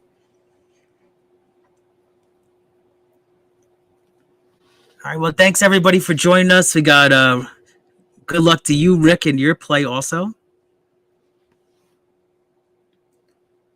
Very efficient card. I mean, they're heading to the gate right now, very on time. Thought the 5 was very interesting here. So we're going to hopefully, I mean, 5 wanted to include the 7 though, too. I thought that was an interesting horse too. We are, Matt. I told Keith, I said, bet whatever Matt's betting. Oh yeah. Right. Well, hopefully you're having a winning night then we're having a win night, right? Good luck, All right. everybody. We're loading up for the last race. Yeah, I guess you want me to take this one. Yeah, my race. Yeah, the super high 5 pool is over 20K. Wow. All right, you take that down with 1 ticket. But yeah, 3 to 5 on the 1. I mean, that's what I figured. I mean, there's no way you were getting 4 to 5 on that horse. So let's see if we can beat him. I mean, most logical winner I thought on the card, but you got to make some money. All right, so we're going. This is a route race, so you gave me a difficult one, right? 8.5. Let's see if I could see these horses this time. All right, everybody's in the gate and they're off. One had a little bit of a slow start at the rail, but then shows some speed. Got a flying blind for Joe Talamo rushing up to take the lead. So got the 3 on the lead. He got a wall of horses going for the lead here. He got the 4, Eddie's Wave, second for KK. Got the 1 saving all the ground. 1 got bet late, 2 to 5. Triple pass, 2 to 5. So he got a skirmish for the lead here. He got the 5, Kiss Me You Fool, jumps right to the lead. Eddie's Wave wants that lead. So it's back. 4 looks like back on top here. So he got a controlling pace of 23 and 70. Not going too fast, but not too slow. The 8 is flying on the outside from last. All right, so here we go. We got the 8 flying at 40 to 1. You got a big horses going for the lead here. Stacked field all together. Got the 1 saving all the ground at the rail, but can the 1 get through? That's going to be the big question here. Can the 1 get through this traffic? And so you got the 5 trying to nurse this lead on top here. And I can't even see who that is. They got the 3. I think it's the 4 in between. So Let's KK see, is still like got his nose in front on the 4 at 30 to 1. 1's absolutely loaded, but he's behind a wall of horses. 1's going to tip all the way to the outside. Let's see if the 1 is much the best here. 1 might just go right by on the outside. But let's see. I mean, this is going to get really interesting here. Let's see who we got here on the inside. We got the 5. Well, no, I can't even see. 6. Looks like this 1 is going to win at the end here. Ooh, barely. 1, 2, 6, 4, 3. If you got the high five, couldn't even see that. Nice call, Alex, on that too. There you go. The 5 was dead last, way back. I thought the 5 was in it a little bit and then just stopped, right? Yeah. 5 was dead. Didn't want anything to do with routing. Exactly. Now I see it much better on the big screen here. 1, 2, 6. There you go. All right. Well, should have listened to you, Alex. There you go. You got it. You got the exacta. Nicely done. So you had to get creative there, but you know, I mean, I don't blame us for trying to beat it. I mean, it's hard to have the horses underneath, but great job, Alex. Let's see here. We got photo, still a photo for win. They're calling it. Yeah, that Gotta one love got that. I mean, Yeah. I get they do the photo, but that one's definitely one. But behind the 1, I mean, 18 to 1, 18 to 1 over 18 to 1. Yeah, the 6 was 30 to 1 morning line too. Well, here's the thing, Keith. I just looked up here a second ago and I was looking at the odds and I was going to say 18 to 1 over 30 to 1. And it just now changed. That's the second time that's happened Again? Just Hold on, now. let me see this. Oh, wait, so what was the 6 before? A minute ago it was 30 to 1. Really? And then it just I'm pretty sure I might have looked at the wrong line or something, but I thought for sure I saw 18 to 1 over 30 to 1. wow, that's a big drop. Can't believe this photo is taking this long. I think the photo might be for place, so maybe it's It says closer. photo place. for win. Oh, here we Yeah. go. Results just came out. All right. Yeah. That's the way it looked. 1, 2, 6, 4, 3. That's what we called it. Man, But 7 didn't really run a lick either. Even the 4, 30-1, and then the 3 at 30-1. So you look at the 5 and the 7 being single digits behind the 1, and both of them are out. So if you've got that super high 5 here with that huge pull, it'd be interesting to see if there are any winning tickets, because I doubt it. Yeah, you think some crazy bettor probably just did 1 with like all in every single spot after that? That would probably cost you a ton, right? Yeah, I mean, that would probably cost you. That's a lot. You got to have a couple of singles in there at least. I mean, Right. even two alls. I think for the minimum of 50 cents, that's still. Yeah, you would have to have like this 1 on top with like only like 2 or 3 horses second, maybe. Yeah. Wow. I tell you, I mean, I'm not the one won the race, but he didn't really win like a 2 to 5 shot, right? I mean, we were kind of right about that. I know he won the race, but yeah, yeah, but that's why we tried to trying to beat him, because in this field he didn't look that much better than everybody else. I mean, he won the race. Hats off to him, man. But to me, if anything, that's probably as much the fact that he's got Juan Hernandez on his back as the horse, because the horse wasn't that much better than everybody out there. Yeah, we had that read right. Yeah. All right. Congrats. Awesome. Appreciate you guys tuning in here. That was a lot of fun. So Alex went with the ice cold 1-2. Wow. Oh man, that's a great call right there. So great call. 1-2, and then he backed that one up with some win place on the 2. So he's going to have place money on the 2. So great job. We'll wait. Check out what the payouts are, and then we'll call it a night here in the cocktail lounge. That was fun, man. And can you believe that I mean, I'm sorry, Alex. I thought you were going to get a little bit more pay on that exacta. It was only $7 for a buck. Wow. I mean, 2 to 5. That's why, but still. Yeah, exactly. Yeah, all of the payouts with the one were right. I think it's actually going to be 6. I'm showing it being 6 for $1. Oh, mine's going to click down. I'm sorry. So 7. So 780 is what it's going to be for the 2. I was looking at the wrong one. Oh, okay. Oh, you could see the cents live and everything. That's good. Yes. Very good. Yeah, the Quinella paid pretty well too. But yeah, our 7 didn't really run well. Yeah. Thanks for joining us tonight. Yeah, thank you. See what the results are. So there you go. We've got that 1-2 exacta paid $7.80. The trifecta for 50 cents, $17.10. The superfecta paid $25.27 for a dime. Let's see that super. So that let's take a look at that. Or the super high 5, 1, 2, 6, 4, 3, $843.95 for 50 cents if you had that. But look at that pick 6. So $1.60.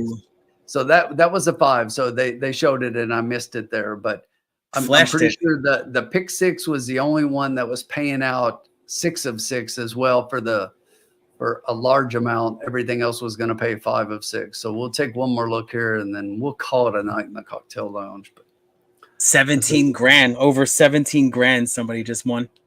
Yes. Wow. Hats off to that horse player. Absolutely. Yeah, because that was a pretty challenging sequence. I mean, we did see some prices.